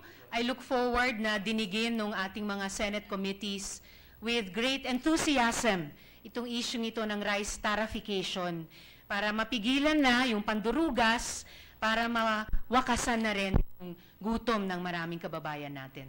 May I just inquire, Mr. President, if the privileged speech has been referred to the committees? Because I Yes, didn't but we see have the not, action of we the have not approved the motion yet presiding because officer. there are other members who are still speaking. So, Senator Gatchalian. Thank you, Mr. President. Mr. President, just this year alone, 2018, we've heard countless issues surrounding NFA. One of which is the mismanagement and uncoordination of the council and also of the management of NFA that led to the delay of the delivery of rice. At nung nagka-delay po ng delivery of rice, dito na ho natin nakita yung pagtaas po ng presyo ng bigas na binibili po ng ating mga kababayan. Pangalawa po, yung mandato po ng NFA na to make cheap rice available to our constituents is also non-existent. And makikita ho natin mga mahabang linya sa iba't ibang retailers, iba't ibang bayan ho natin. At again, yung mandato ho nila ay hindi ho nila nagagawa. And now, which is a quite disturbing, a wide-scale, high-level corruption happening within the NFA management to the tune of almost 2 billion pesos, no, at the very least. Mr. President, these are all very disturbing issues surrounding the primary agency that is tasked to deliver affordable rice to our constituents. And now with the advent of the rice tariffication being sponsored by our good Senator Villar, it's really probably about time to look at the abolition of NFA in the next few years. I think the tariffication is really a major reform that the body will be implementing. And yung pinaka-dahilan kung bakit kailangan pa natin ng NFA, mawawala na because of this tariffication. And I really urge the body to look at the abolition of this organization and save the taxpayer almost 7 billion pesos. No? That 7 billion pesos can be given directly to the farmers in terms of subsidy, in terms of productivity projects, at mas makikinabang ho sila kaysa makinabang po yung mga sindikato sa loob po ng NFA. With that, Mr. President, I congratulate the good sponsor for this really telling and strong evidence to the abolition of this body. Thank you, Mr. President. Thank you, Mr. President, and to the good gentleman from Valenzuela. Senator Ralph Recto, the President Pro Temp, is recognized. Yes, thank you, Mr. President. Mr. President, I know that many of the issues have already been discussed. I support the privileged speech of the gentle lady from Akbayan to put this on record and to discuss the NFA in particular, including the role of Jason Aquino. But having said that, Mr. President, just one last issue that has not been discussed yet. May I know from the gentle lady if she is familiar with the debts of the NFA? Only, Mr. President, in relation to the issue also brought up earlier by the good chair of the Committee on Agriculture, that instead of spending an item, a budget item that is supposed to be used to buy palay from our farmers, that this was wrongly used to pay the debts of the agency. And I believe, if I'm not mistaken, Mr. President, this was also the subject of a COA report on the NFA, Mr. President. That's for this year. Yes, Mr. President. Correct. But the total debts of the NFA is roughly 150 billion. Okay? So can you imagine the situation, Mr. President? We have created a body such as the NFA for the purpose of ensuring adequate rice at affordable cost. Ang nangyari, Mr. President, is that ginawang gatasan, at the same time, ang utang ng NFA ngayon may higit 150 billion. At ang magbabayad lahat yan ay taxpayer. So clearly, the NFA is a bad model. In fact, I'm not familiar of any country in the world with such an institution in place. And that is precisely why I filed the rice tariffication bill, which has been sponsored already by the chairman of the Agriculture Committee. So looking forward to debates on the tariffication of rice. So thank you very much. Thank you very much, Mr. President, and to the good gentleman from Batangas. Mr. President, just one more point to help reassure us about the veracity of that screen grab I showed of the GMA news story. I have it on authority that Jason Aquino was a full participant at the NFA Council meeting today. Now that's, if you're a full participant, that sounds to me, Mr. President, na ikaw pa rin ang administrator ng NFA. Salamat po, Mr. President. Mr. President, I refer to my previous motion on referring the speech of the good lady senator to the Committee on Accountability of Public Officers Investigation as the primary committee and the Committee on Agriculture and Food as the secondary committee. I so move. Any objection? There being none, motion is approved. Thank you, Mr. President. Thank you, good majority leader. And the third committee cooperative. Thank you, Mr. President. We'd like to recognize with us today members of the Cancer Coalition of the Philippines. They're guests of Senator J.V. Ejercito. And also, Mr. President, for the record, Senator Sonny Angara would just like to submit to the Secretariat his sponsorship speech on the Philippine Rice Development Authority. And this is RICE, R-I-S-E, not R-I-C-E. This is the Benham Rice. Oh, it has not been sponsored? You haven't sponsored it yet? Ah, okay. So I therefore withdraw my motion to put the speech on record. Masyadong advanced, Mr. President. Your majority leader always works advanced, including my staff. So, Mr. President, I move that we suspend for 5 Senate minutes, Mr. President. Any objection? There being none, session is suspended.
Ah, hindi, okay na.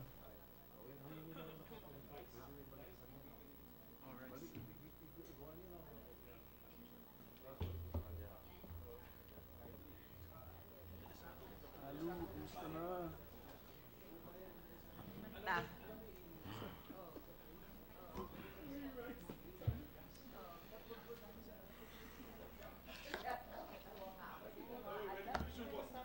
Session is resumed. Thank you, Mr. President. Ready to resume and, rather, thank you, Mr. President. Mr. President, I resume consideration, rather, on Senate Bill number 1998, under Committee Report number 440. I so move, Mr. President. Any objection? There being none, motion is approved. Yes, this is the rice tariffication bill of the lady senator from Las Piñas, Senator Cynthia Villar. May we recognize the Honorable Senator Villar to sponsor and to interpolate the Honorable Senator Risa Ontiveros. I so move. No, Senator Cynthia Villar is recognized, and Senator Ontiveros is recognized for the period of interpolation. Thank you, Mr. President. Would my fellow woman senator be gracious enough to accept some questions by way of friendly interpellation of our bill? Yes, Mr. President. Thank you, Mr. President. First of all, Mr. President, on the need for a clear provision on safety nets for rice farmers. So, Mr. President, I understand that the primary objective of our rice tariffication bill, aside from compliance with our WTO obligations, is to bring down the prices of rice for consumer. However, income loss to our rice farmers remains a very real issue to contend with. My office asked an econometrician to run initial simulations, and he found that assuming that farm gate price of palay declines by 4 pesos 65 centavos per kilo, this is a rough estimate from the Philippine Institute of Development Studies, the estimated average loss in income for rice farmers will range from 13,000 to 96,000 pesos from the poorest to the richest deciles of farmers. And this is a problem because poverty in the rice farming sector is around 6.5% higher than the national average. While we might be able to arrest the spiraling prices of rice for the majority of the population, increasing poverty among rice farmers will also create its own set of problems, as well as its own set of burdens on state resources. Bagamat, Mr. President, ayon sa NEDA, may 39 areas na mananatiling competitive sa ilalim ng ating tariffication regime, mayroon pa ring maiiwanan pa rin.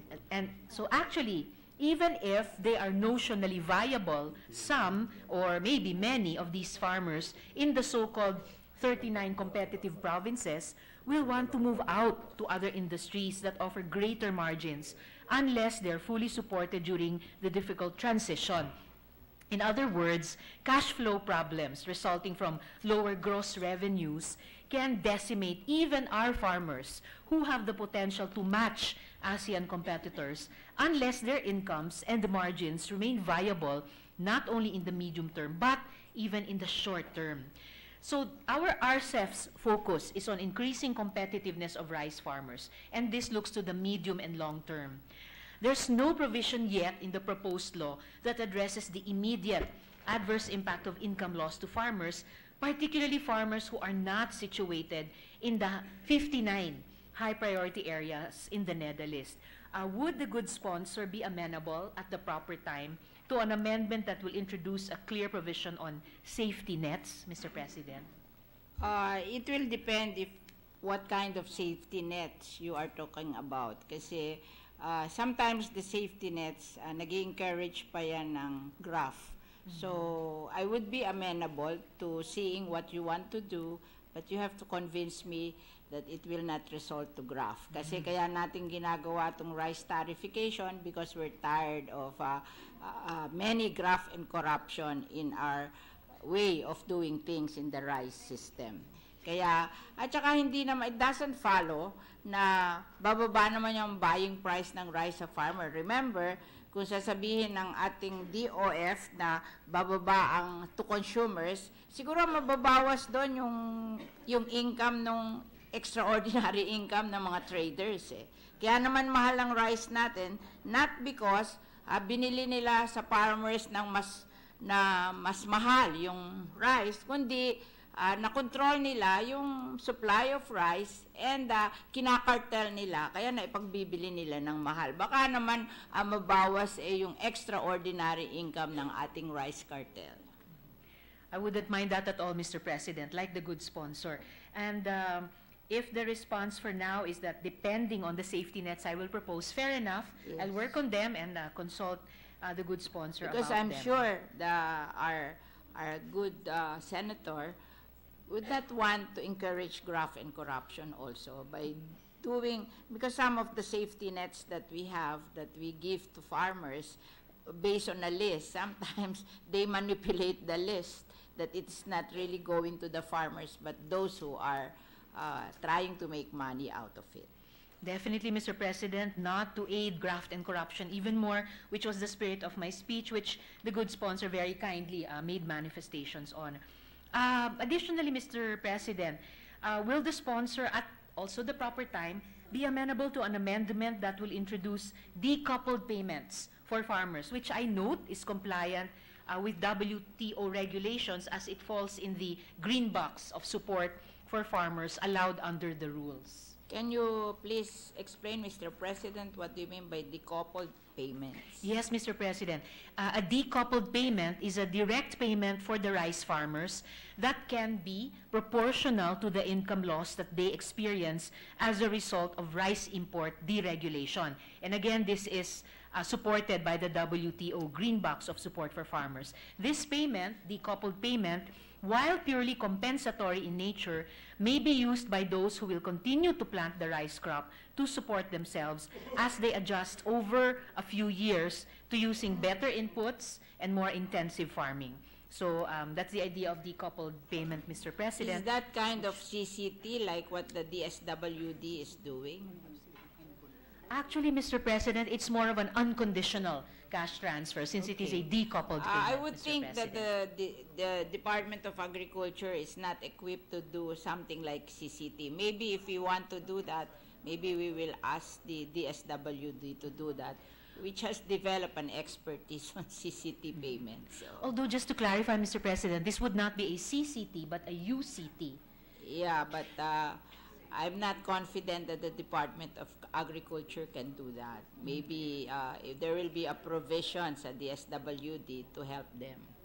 I'll study that, Mr. President, if it would indeed be better for the SWD to manage something like I've never seen decoupled the payment. Department of Agriculture being able to do such a thing. And they have failed in doing many things, and we don't want to add to them what I think they cannot do. Well, I'll study further, Mr. President, if in the WTO Green Box of Support for Farmers, there is something there na pwedeng modelo na mamamanage ng maayos ng DA from the RCEF. So moving on, Mr. President, to the next issue on the earmarking of the Rice Fund. Mr. President, this question is on the earmarking portions of Section 13. I know that our dismal experience with the ASEF influenced the position to support earmarkings of the Rice Fund, and I certainly understand that. But there are disadvantages or weaknesses in terms of flexibility and complementation to the strategic plans and targets of the industry. Many advocates feel that the earmarking would effectively remove the need for collective planning of different agencies and participation of farmers in the allocation and evaluation of the performance of the fund. Would the sponsor be open at the proper time to language granting more flexibility to this earmarking? For example, by introducing wording that allows the percentage allocations to be adjusted based on projections and needs assessment, where such projections and needs assessment are determined together with the rice farmers? When we did the earmarking, we studied the report of the Philippine Institute of Development Studies, why a rice farmer are not competitive. As I've said before, a rice farmer produces rice at 12 pesos per kilo of palay, while our best competition from Vietnam produces rice at 6 pesos per kilo of palay. And we broke down the 6 peso difference, and 340 of which is labor. Ang labor sa Vietnam is 120, our labor is 460. When you talk of something like a high labor cost like that, that's mechanization. That can be solved by mechanization. That's why we gave 50% of the funds to mechanization. And we enumerated all the machines that we will be giving to the farmers. Tinanong natin kung ano ba magagamit ng farmers that will make them more efficient in terms of labor, at in-enumerate nila from tractor, tiller, transplanter, harvester, dryer, and milling. Okay? And I computed, there are 57 rice-producing provinces in the Philippines, assuming that they have 15 towns there. Kasi may mga towns like Iloilo has 43, may mga town na pinakamaliit kong province na nakita 11. So, on the average lang, assume natin na 15 times 57, that is something like 700 or 800 towns. And if you give them 10 million each, kulang pa yung 5 billion. And I intend to make a list of these towns and then give them 10 million a year ng worth of equipment to make sure that in 5 years, lahat sila doon mechanized. So, parang kulang pa yung 5 billion dito sa 750 towns. Oo, na assumption natin ng rice producing. Of course, when we do this, we will list down all the towns na rice producing in the Philippines. And then when we studied that cost study, yung isa pang is irrigation, 50 cents. Nag-free irrigation na tayo, so wala na yung 50 cents. Natitira yung seeds. They have better seeds than us. And we talked to Philmec, they have a kind of field rice, that a kind of seed that can increase the average production of rice per hectare from 4 metric tons per hectare per harvest to 6 metric tons per harvest. That would be a 50% increase in our production of rice. And our short is 7%. So, pag nagawa natin to, well, it will take time, 5 years maybe at the maximum if you do it right. Then, we're rice self-sufficient and we have a competitive cost. So, iyan po ang basis ng earmarking namin. Hindi po kami nag-earmark dahil naisip namin na gano'n gusto namin. We based it on study on what's the price difference, cost difference between Vietnam and the Philippines. Kasi ang Vietnam po ang pinakamagaling mag-produce ng rice in Asia. And tayo in ASEAN, and the maximum tariff in ASEAN is 35%. So we have to really look at Vietnam. Kasi doon naman sa other countries other than ASEAN, makakasingil tayo ng mas mahal na tariff. Okay. So I think this earmarking is based on study, and I'll be surprised, maybe may konting dito, but I don't think that we can make a better earmarking than this. So if you, in the future, you can convince me that your earmarking is better, maybe we can make some amendments in this. Thank you, Mr. President. I actually support earmarking in principle. Ang tinatanong ko lang po ay a possibly greater degree of flexibility. Remember, we are not removing the budget for our rice, what do you call this? Rice program. The Department of Agriculture has still a 7 billion budget to this year for the rice program that they can use for other things. We are just talking of the Rice Competitiveness Enhancement Fund. If we are going to give something different, maybe we can include that in the rice program. Kasi minsan, pag masyado nating ilulus to, ang ginagawa nila, hindi naman nila dinadala dun sa dapat pagdalhan, then nagiging hindi successful yung ating program. Kasi from my experience in government, I have been here for the last 5 years doing agriculture. That's what I see. They don't bring the money to where it should be. So that's why we are doing earmarking. Mr. President, dagdag po dun sa libre na yung irigasyon, there may be no need either nationwide or in many areas even to buy machines. because we now have leasing for machines, so the cost can be lower. No, but we ayon sa still, NEDA. in spite of free irrigation, we included in the equipment small solar and small impounding, water impounding, and small solar facilities if necessary. Okay. Elements, possible items in the earmarking of which, Mr. President, I also support.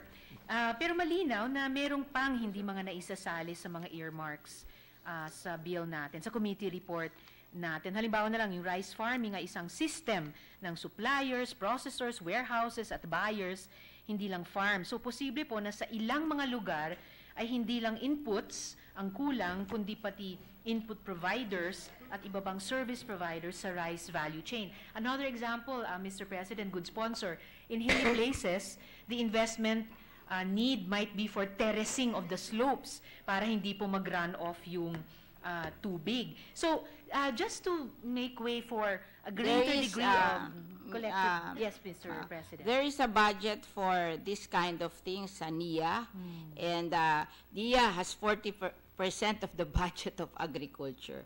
I mean, this is really for competitiveness. Yung other programs na kailangan ng ating mga magsasaka, 40% of the budget of the Department of Agriculture is with NIA. Oo. So, in addition pa yon.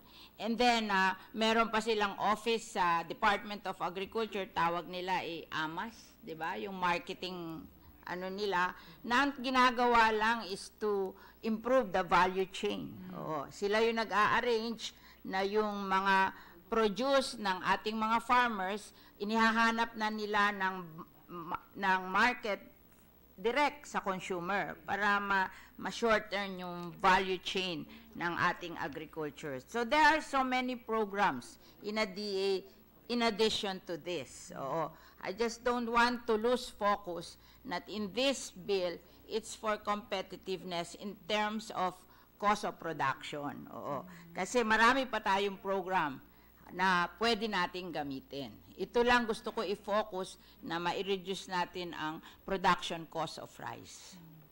Maybe, Mr. President, I will leave this question at that point na sinabi ng good sponsor na if I can convince her na at the proper time to propose amendments na mas magbibigay daan sa collective planning of different agencies at saka participation of farmers in particular areas. Kasi baka may particularities yung isang area, particularities yung iba na hindi mahuli ng general earmarks natin sa ngayon. Would that be all right with the good sponsor? I will work on proposed amendments. I will, thank you, Mr. President. Mr.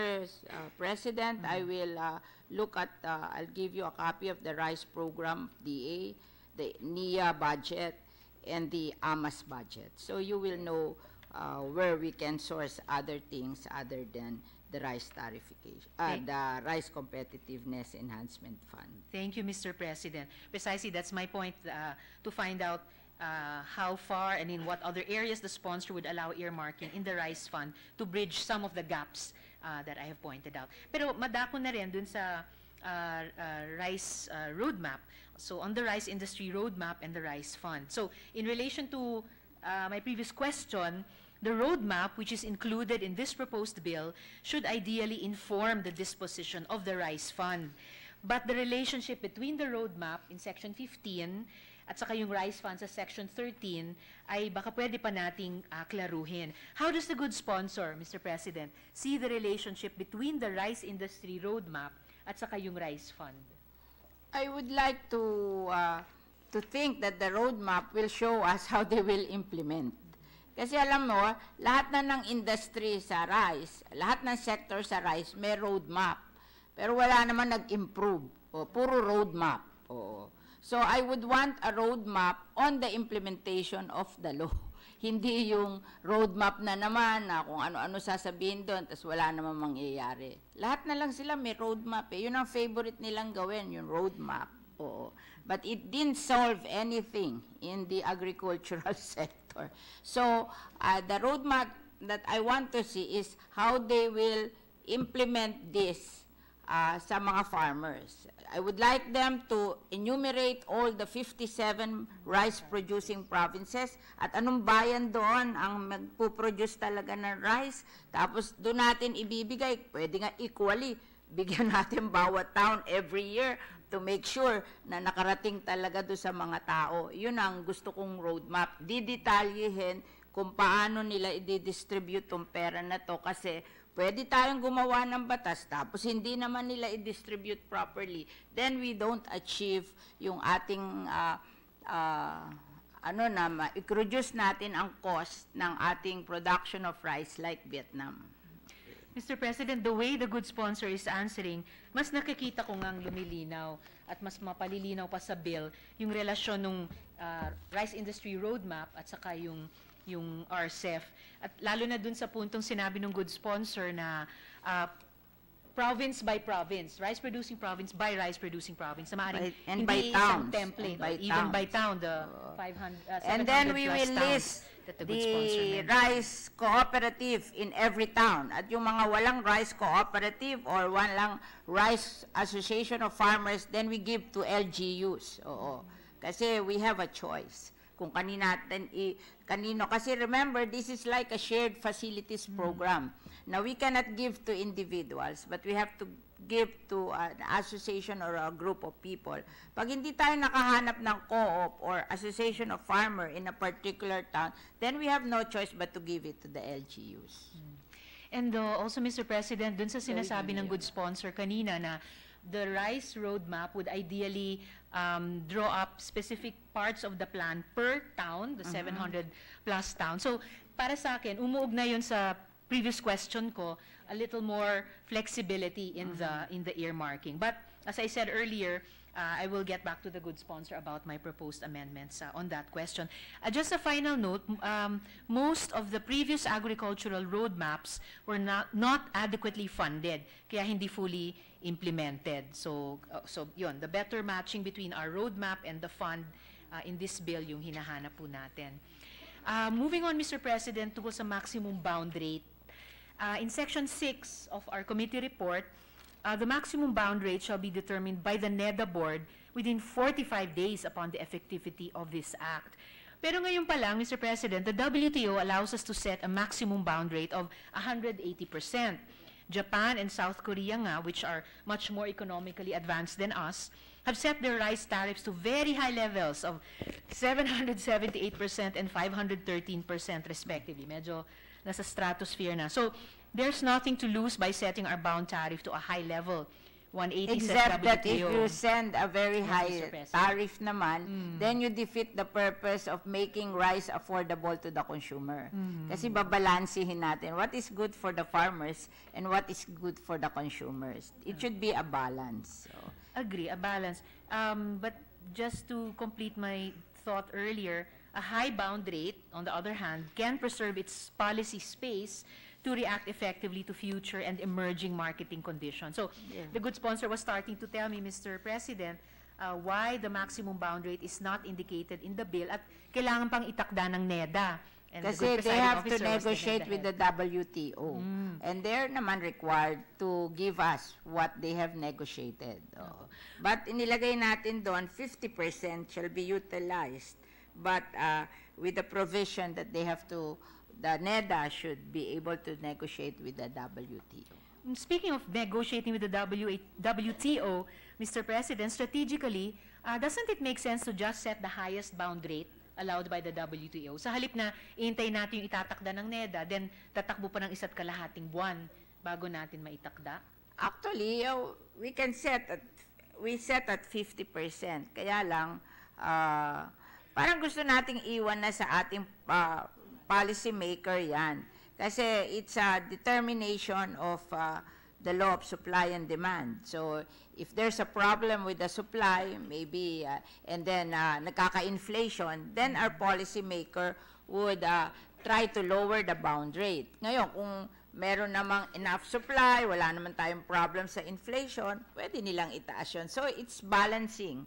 So, I hope that we will just give them the right to do it, the flexibility to do it. Kasi may right din ang President at may right din ang Secretary of Agriculture under the different laws in the Philippines, like the custom modernization, parang may right ang President doon, tapos yung isa pa nating law na meron din right ang Secretary of Agriculture. Diba? Actually, I'm getting to that nga, Mr. President, yung power of the President. Pero one last try dito sa current question lang. Hindi kaya it would also make sense na iset at 180% yung maximum bound rate na highest bound rate na pinapayagan ng WTO. Tapos, in that interest of balancing, in response to emerging market conditions, kung mataas ang inflation or mahal ang presyo ng bigas in the world market, ma-adjust downward or then upward again. Just to adopt the highest of WTO, 180%, Mr. President.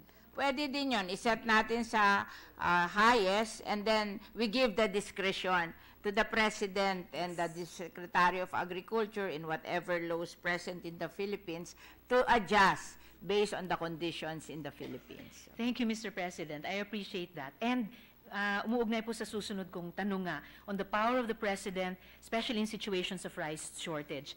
In Section 7 of our bill, the expressed power of the President to exercise the provision of the Customs Modernization Tariff Act mentioned by the good sponsor, even when Congress is in session, is explicit only in time of rice shortage, when there's a need to bring down tariffs on specified volumes. Would the sponsor at the proper time be open to a provision rendering explicit the power of the President to increase tariff in the event also of dumping or over-importation, Mr. President? So hindi lang po pag kulang yung bigas, pero nga pag over-imported or may dumping. Oh, ano nakalagay doon? Meron ng power na gano'n under CMTA. Customs Modernization Tariff Act. Only in times of rice shortage po. Pero what if ang sitwasyon, ang problematic situation ay nagkaroon ng dumping or may over-importation? Could we also make explicit the power of the President to Section increase tariff 7, then? there is. Opo, Section 7. Meron daw. But in case there is, we will clarify that. Thank you, Mr. There is President. none. Thank you, good sponsor. Moving on po to the special safeguard in situations of extreme price fluctuations. Sa Section 10 naman po, sa special rice safeguard, it reads, in order to protect the rice industry from sudden or extreme price fluctuations, a special safeguard duty on rice shall be imposed in accordance with RA 8800, otherwise known as the Safeguard Measure Act. Mr. President, may I be clarified by the good sponsor on why the proposed safeguard only mentions safeguards on extreme price fluctuations and not volume fluctuations when RA 8800 provides for both. Pwede kaya nating i-reflect din dito sa bill natin yung parehong din daw yun. kasama din. Kasama. Yung trigger price and trigger volume. Dalawa yun eh. If you go through the safeguard measure that was passed in the year 2000. Yes, Madam. Dalawa yun. Trigger price, trigger volume. Then I'll just double check, Madam, good sponsor, Mr. President, in my copy of our committee report, because I seem to have noted na wala pa Section dun yung volume 23 and fluctuation. 24 of the safeguard law. Okay.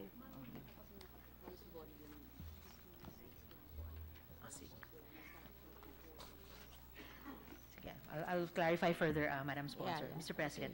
Moving on to the role of the NFA, the proposed bill states that the NFA shall no longer establish rules and regulations governing the importation of rice and issue import licenses or permits for the private sector, and that it shall undertake importation only when local production is not enough for buffer stocking.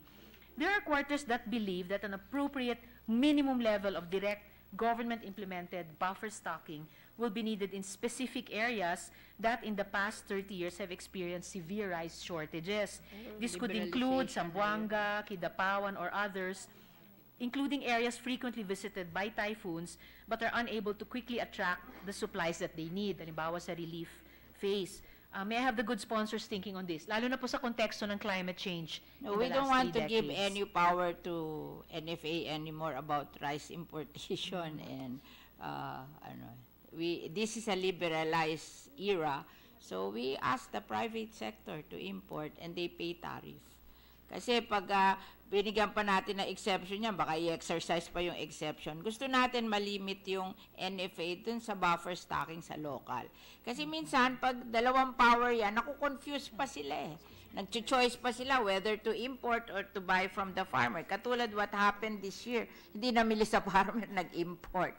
Ayaw natin ng ganon kasi they were created to buy from the farmers to stabilize the price of rice ng mga farmers and at the same time, sell it to the consumer to stabilize the price to the consumer. Pag kinonfuse mo pa yan sa importation, gumugulo ang usapan. Kaya nga tayo nagalit na kasi yung importation na yan. Let's liberalize and let the private sector import. Gusto nga natin yung mga private sector na mag-i-import, yung nagtitinda na ng bigas sa consumer para wala na tayong cartel, wala na tayong parang yung gagawin nila sa sugar, na ang pag-i-importin nila yung mga food processor na gumagamit ng sugar. Kasi nung magpa-import sila ng sugar sa mga trader, hinord pa yung sugar. Pero kung ang gagamit, yung ultimate consumer, then wala nang ganon, di ba? Oo. Kaya tinatanggal na natin yung ganong mga regulation. So, yung halimbawa, yung may mga tindahan ng rice, mga supermarket, mga whoever, pwede na silang mag-import na sarili nilang rice. Mabuti nga yung diretsyo na agad doon sa pagbibilhan. Wala nang middleman. But did I hear the good sponsor right, Mr. President, na she would be open to it in specific areas? Kasi yun din naman yung, not at liberal, all. No buffer stocking by NFA in not any the area. control of importation, di ba? Oh, maybe, because if I agree to that, then we're not changing the model. May natira pang power na mag-import ang government. Ayaw na nga natin mag-import ang government. Sabi mo, daming graft and corruption dyan. Tanggalin na natin yan. Maybe, Mr. President, at anyway, the if proper there's a time, shortage in certain areas, it's Yes, for in the certain government areas. to make sure na makabili sila ng imported rice kung kulang yung regular rice. But with this rice competitiveness enhancement fund, it's a matter of time na magiging competitive din at lalaki ang production ng rice natin. So wag na nating guluhin yung isip ng NFA. Nagugulo lalong gumugulo. Basta tanggalin natin sa NFA yung power na yun. Wala nang government importation. Let the private import. Tayo dito sa gamitin natin yung ating mga rice farmers. Doon tayo bumili. I'll leave my question at that right now, Mr. President. Baka balikan ko na lang when I've thought a little more about how, at least dun sa mga specific areas na nagkaroon ng severe rice shortages, lalo na yung mga binibisita ng mga bagyo, some buffer stocking could still be done without disturbing the overall framework But now I don't want the that it should NFA not to be able to dominated import. by NFA. Kasi nagugulo sila Pag may right to sa import, ayaw nila bumili sa local. They should buy from the local and support the farmers. Yes. Walang yon. Kaya kaya naman mag-buffer stocking, hindi lang ginawa Yes, Mr. President. From experience, during the earlier times na nireview ko yung importation nung early years going to between 2010 to 2015. May time na ang ini-import lang 350,000 metric tons of rice a year and yet hindi man tayo nagkagulong ganito. Kaya I've always believed that there's something wrong why this happened. Noon yung nag-import noon 350,000 metric tons, wala naman kami naging problema na nagmahal ang rice, nag-rice shortage and all that.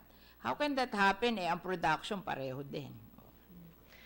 I just can't find a note I had, Mr. President, that I will just ask the good sponsor at a later time about in order to have some kind of buffer stocking for those extreme situations, some kind May of buffer stocking naman conscription tayo of private except stocks. that we will ask the NFA to buy from local. Yes. Oo. Thank Ayaw you, Mr. nating President. ma-confuse sila that they can buy imported. They have to buy from local. Yes. Pag wala naman yan choice, mapipilitan niya mamili sa local. Diba? Yes, Mr. Kasi President. ngayon may choice sila, kaya they chose to import. Pero kung wala silang choice na ang mandate lang nila to buy from local, they will buy from local. Otherwise, what will they do? O, di tatanggalin na sila kasi miski yung local, hindi sila nakakabili. O. In fact, after we passed the rice tariffication law, the Department of Finance will review the mandate of NFA kung ano talaga yung function na matitira sa kanila and how big a bureaucracy they need to exercise those functions. Thank you, Mr. President. To my last issue on the role of farmers. Lastly, good sponsor, I also can't help but notice that rice farmers aren't given much space to influence or inform either the roadmap or the disposition of the rice fund. How does the good sponsor contemplate the role of the farmers in crafting the direction of the rice industry? Would the good sponsor entertain an amendment at the proper time, institutionalizing the role of rice farmers in the roadmap and in the rice fund? Maybe we can put there that we give more representation to farmers in the preparation of the roadmap. Thank you, That's Mr. okay with me. Thank you, Mr. President. That's a very good place to start. Maraming salamat sa good sponsor. Thank you, Mr. President. Thank you. Majority Leader.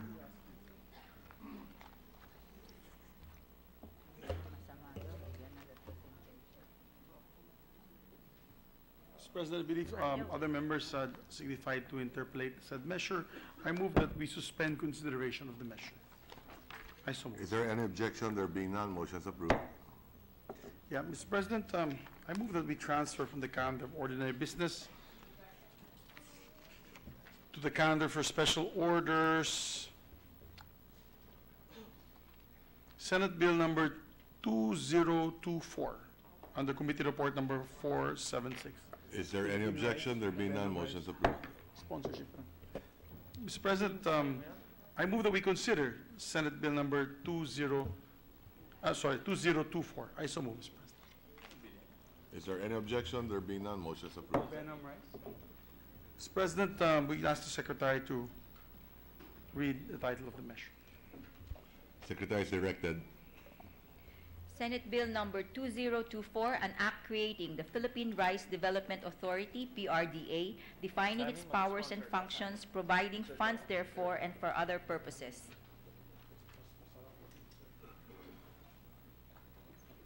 Majority Leader. Thank you, Mr. President. Mr. President, may we recognize the sponsor, the Chairman of the Committee on Energy, Chairman Sherwin Gatchalian, to sponsor the said measure. Senator Gatchalian is recognized. Thank to you, sponsor Mr. the President. Mr. President, my fellow senators, I bid you all a good afternoon. One of the greatest blessings bestowed upon the Filipino people is the abundance of ecological diversity and natural wealth found throughout the islands and the seas of the Philippines. Unfortunately, despite the best efforts of many in advocating for the preservation and responsible development of these rich resources, the government has often fallen short in its task of safeguarding these treasures. These failures have resulted in the decline of our country's natural wealth through unjust exploitation and, at times, pure negligence. Thankfully, the Benham rice, now known as the Philippine rice, is not a story of strife and decline, but of cooperation and triumph. Since the beginning, the Philippine scientific community and the government of the Republic of the Philippines have worked hand in hand to establish and solidify our claim to sovereign rights over this vast underwater plateau and the waters surrounding it. After 11 long years of scientific research and international advocacy, the United Nations Commission on the Limits of the Continental Shelf finally approved the claim of the Philippines in 2012 and recognized our sovereign rights over 13 million hectares of the Philippine rice region as part of the Philippine Extended Continental Shelf, with 11.4 million hectares of the rice already falling within our exclusive economic zone. This brought the entire 24.4 million hectares of the rice under our jurisdiction. For context, the land area of the entire island of Luzon is just under 10.5 million hectares. Truly, the Philippines has made richer by its successful claim over the Philippine rice. The reefscapes and varieties of fish found in the shallower Benham Bank and throughout the entire Philippine rice region are important for their contributions to marine biodiversity. This is significant not only for ecological purposes, but also for bioprospecting. Who knows, perhaps the next miracle drug to cure one of the world's previously incurable disease will be developed from biological resources found in the Philippine rice. Meanwhile, the large volume of various tuna species found in the region showcases a huge potential for commercial fishing as well. Lastly, but certainly not least, the seabed of the Philippine rice holds a potentially massive treasure trove of rare and precious metal resources, the most impactful of which may be methane gas hydrates. Methane gas hydrates, composed of natural gas encased in ice and usually found deep under the ocean in the seabed, are highly touted for their potential as a so-called fuel of tomorrow. As the technology to exploit gas hydrates for commercial energy purposes develops over the next decade or two, the Philippines could eventually become an energy exporting powerhouse to rival even the most powerful oil-producing nations. Today could come sooner than rather later, as just last month, an Israeli oil firm expressed to the Department of Energy its interest in exploring the potential of the gas hydrates found in the rice. Lubos ang aking paniniwala na ang Philippine rice ay magbibigay ng kasaganahan at maunlad na kabuhayan para sa susunod na henerasyon ng mga Pilipino. Ito ay makakamit lamang kung pangangalagaan ang ating likas yaman.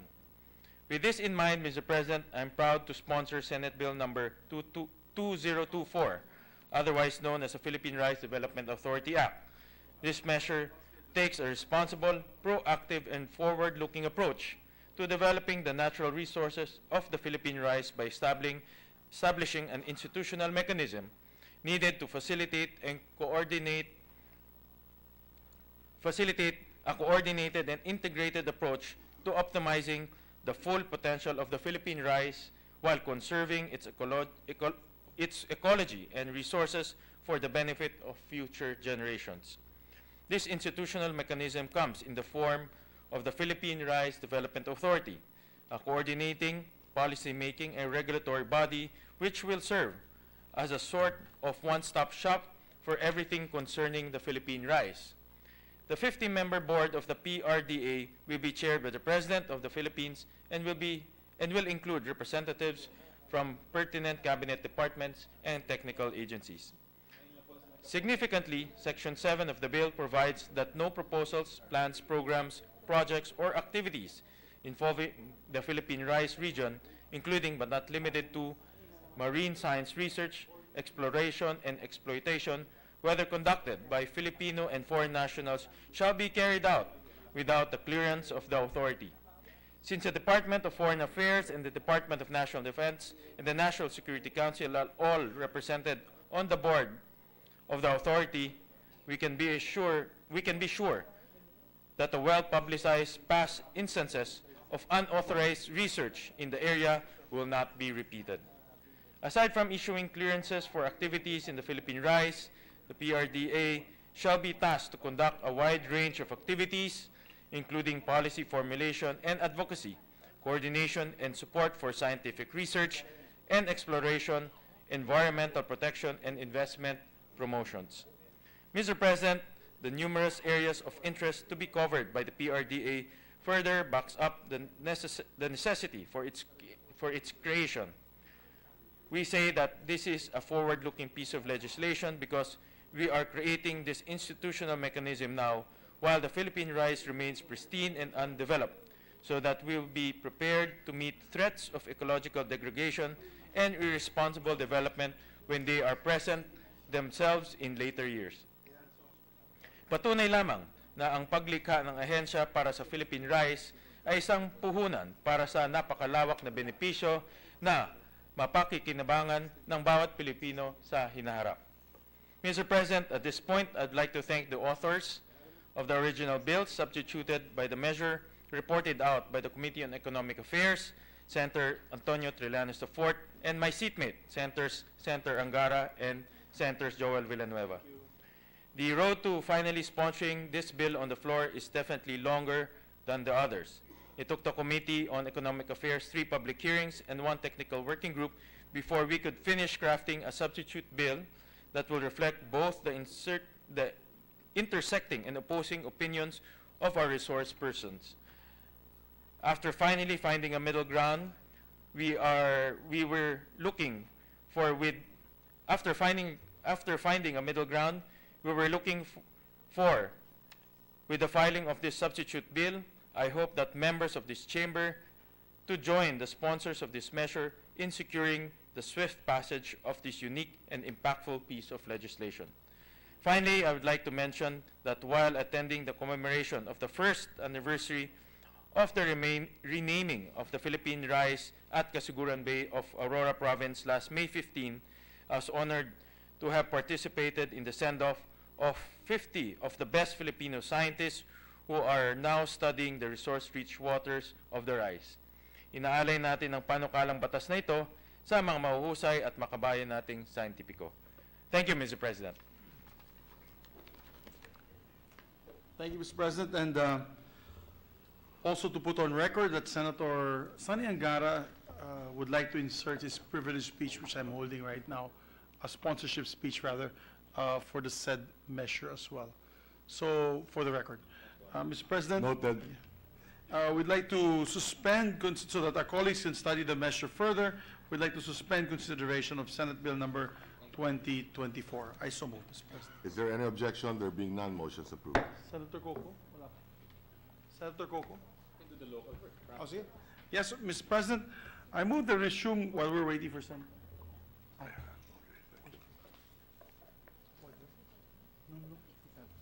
I move to resume consideration of Senate Bill, of House Bill rather, 6591. I so move, Mr. President. Is there any objection? There being none, motions approved. This is an act declaring November 8th of every year as a special non-working public holiday in the Eastern Visayas region. Mr. President, we're in the period of interpellation, but I believe there are no members to interpellate, but a proposed amendment by our colleague from Iloilo, the distinguished minority floor leader. So with that, Mr. President, may we recognize Senator Sonny Angara, Mr. President, sponsor. Senator Angara is recognized. There being no members to interpellate, may we move to close the period of interpellation. Is there any objection? There being none, motions approved. May we open the period of amendments, Mr. President. Is there any objection? There being none, motions approved. We'd like to recognize the sponsor and minority floor leader for their amendments. Minority leaders recognized. Thank you, Mr. President. Thank you, Majority Leader.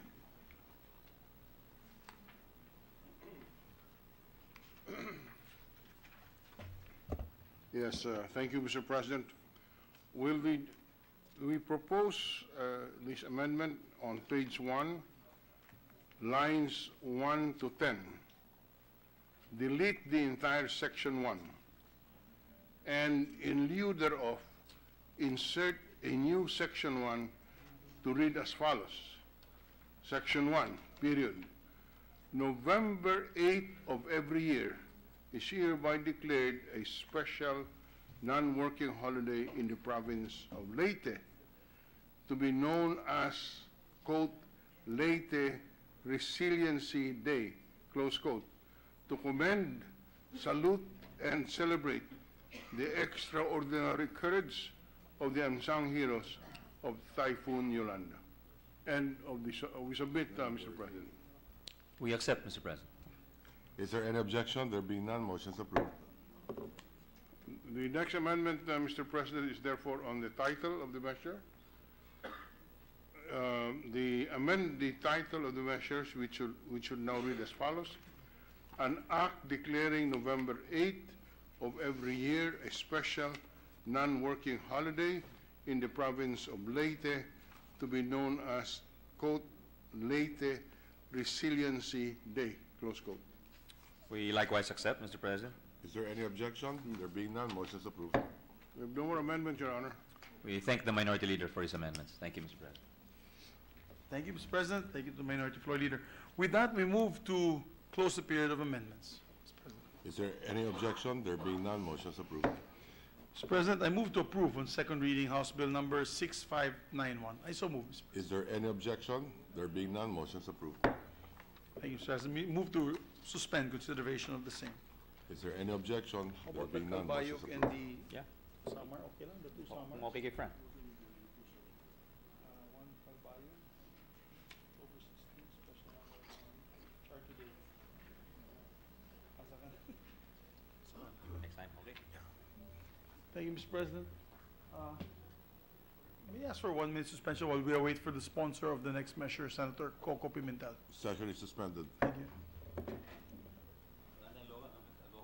Yeah, thank you. We're done. Thank you. Yes.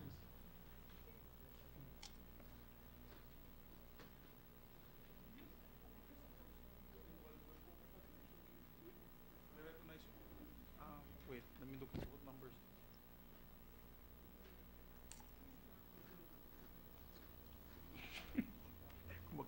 Sumubo.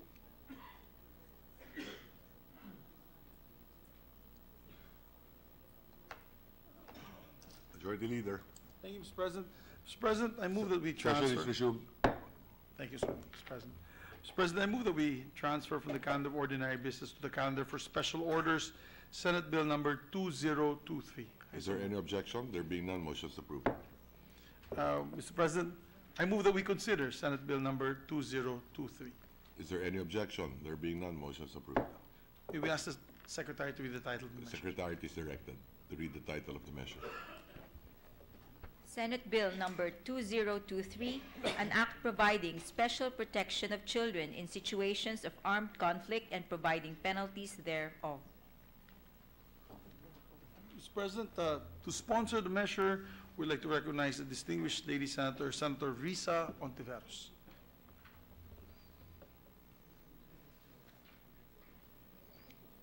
Senator Ontiveros is recognized to sponsor the measure.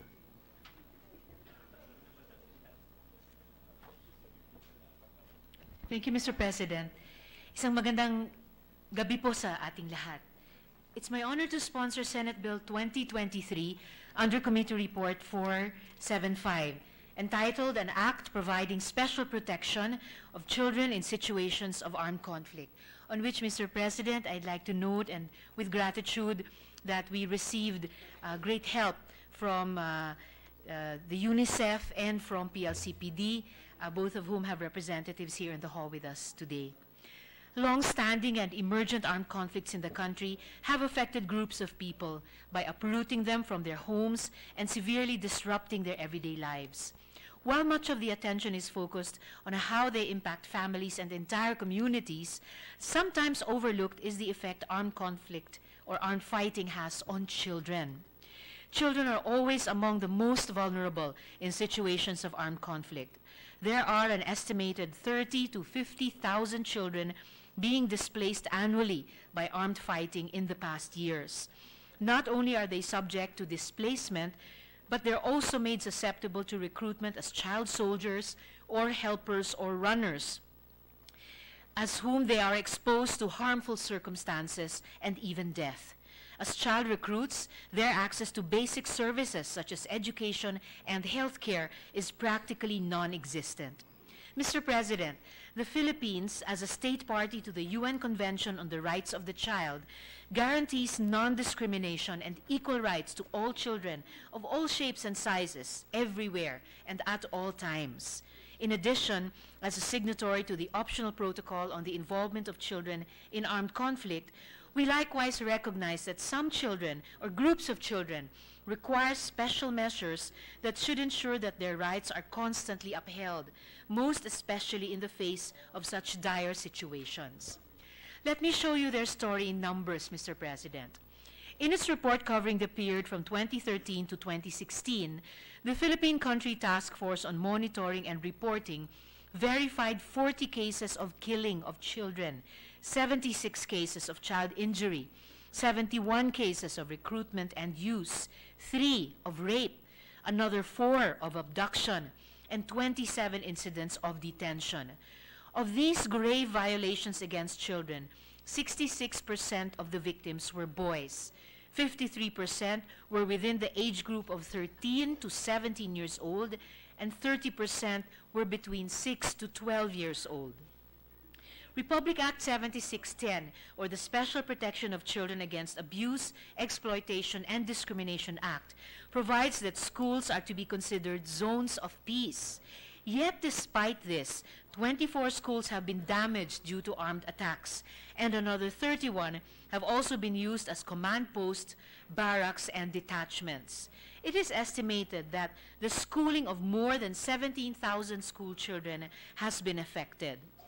The UN Secretary General's report covering the period of January to December 2017, which includes the Marawi siege, presents us with fresh challenges.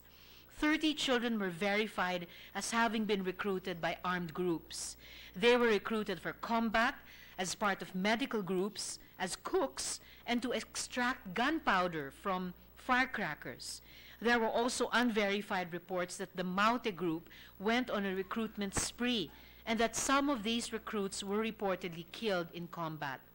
There were also cases of child detention for their supposed association with various armed groups, though none of them was formally charged in court.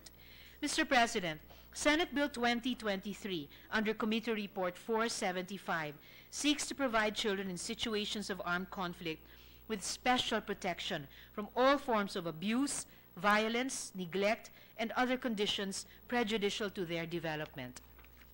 As children, they have to be considered zones of peace by preserving their integrity as human beings and treating them with mutual respect.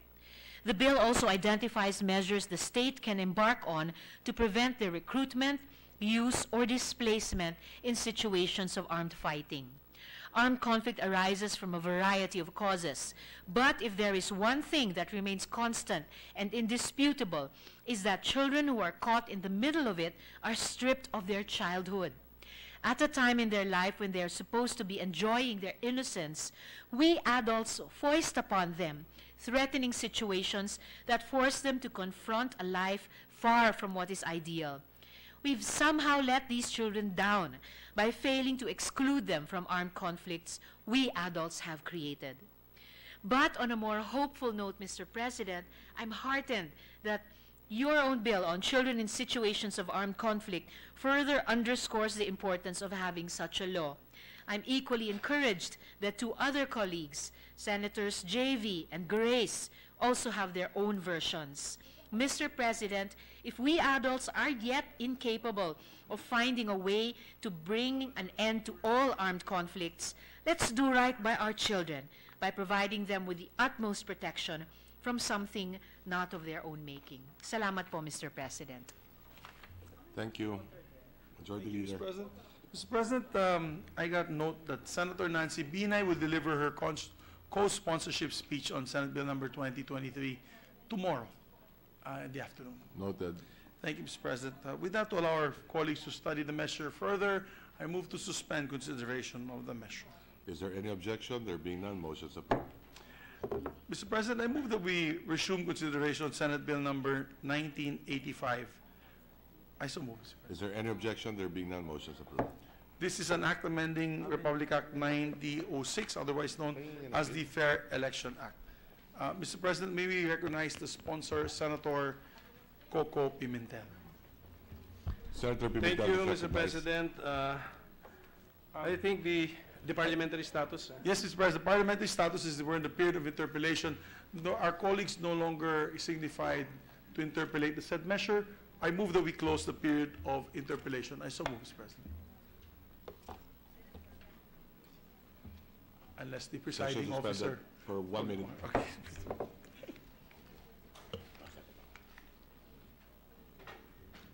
Saan yung bill natin?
Session is resumed.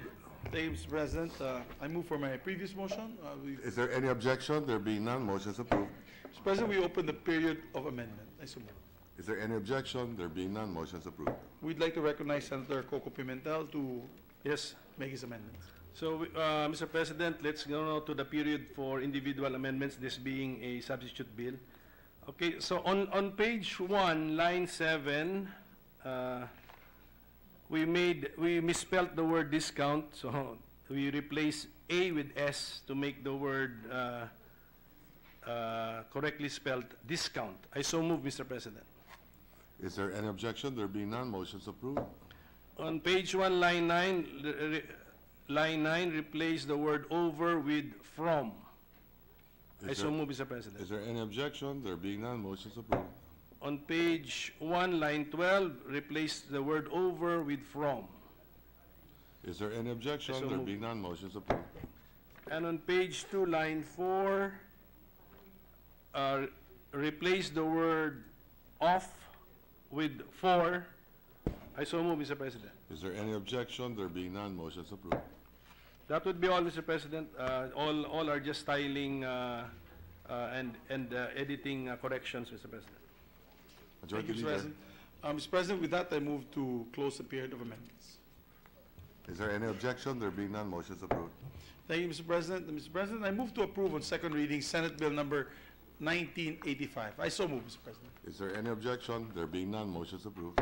Thank you, Mr. President. Congratulations. Thank sir, you, in Mr. order. President. To Majority the Leader. Thank you, colleagues. sponsor, hopefully when we run for national office, when it's our turn again to run for national office, the discounts on prohibitive ad rates will be implemented, and that everybody has a fair chance of being able to put their message out to the public to see, for the public to see. Again, thank you to the honorable sponsor. With that, we move to suspend consideration of the same, Mr. President. Is there any objection? There being none, motion is approved. Mr. President, just for the record, Senator Legarda is one of the principal co-authors and a co-sponsor of Senate Bill number 2023. This was earlier sponsored by Senator Risa Ontiveros on an act providing special protection of children in situations of armed conflict. Just for the record. Noted. Thank you, Mr. President. Thank you. I ask for a 1-minute suspension, Mr. President. Session suspended. Wala na?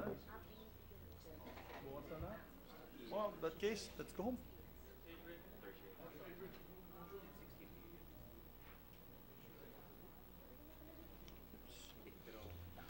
Mr. President, no other matters are on the agenda today. May move that we... Session is resumed. My apologies, Mr. President. With that, I move that we adjourn the session until 3 o'clock in the tomorrow afternoon of Tuesday, September 25, Session is- 2018. Session is adjourned.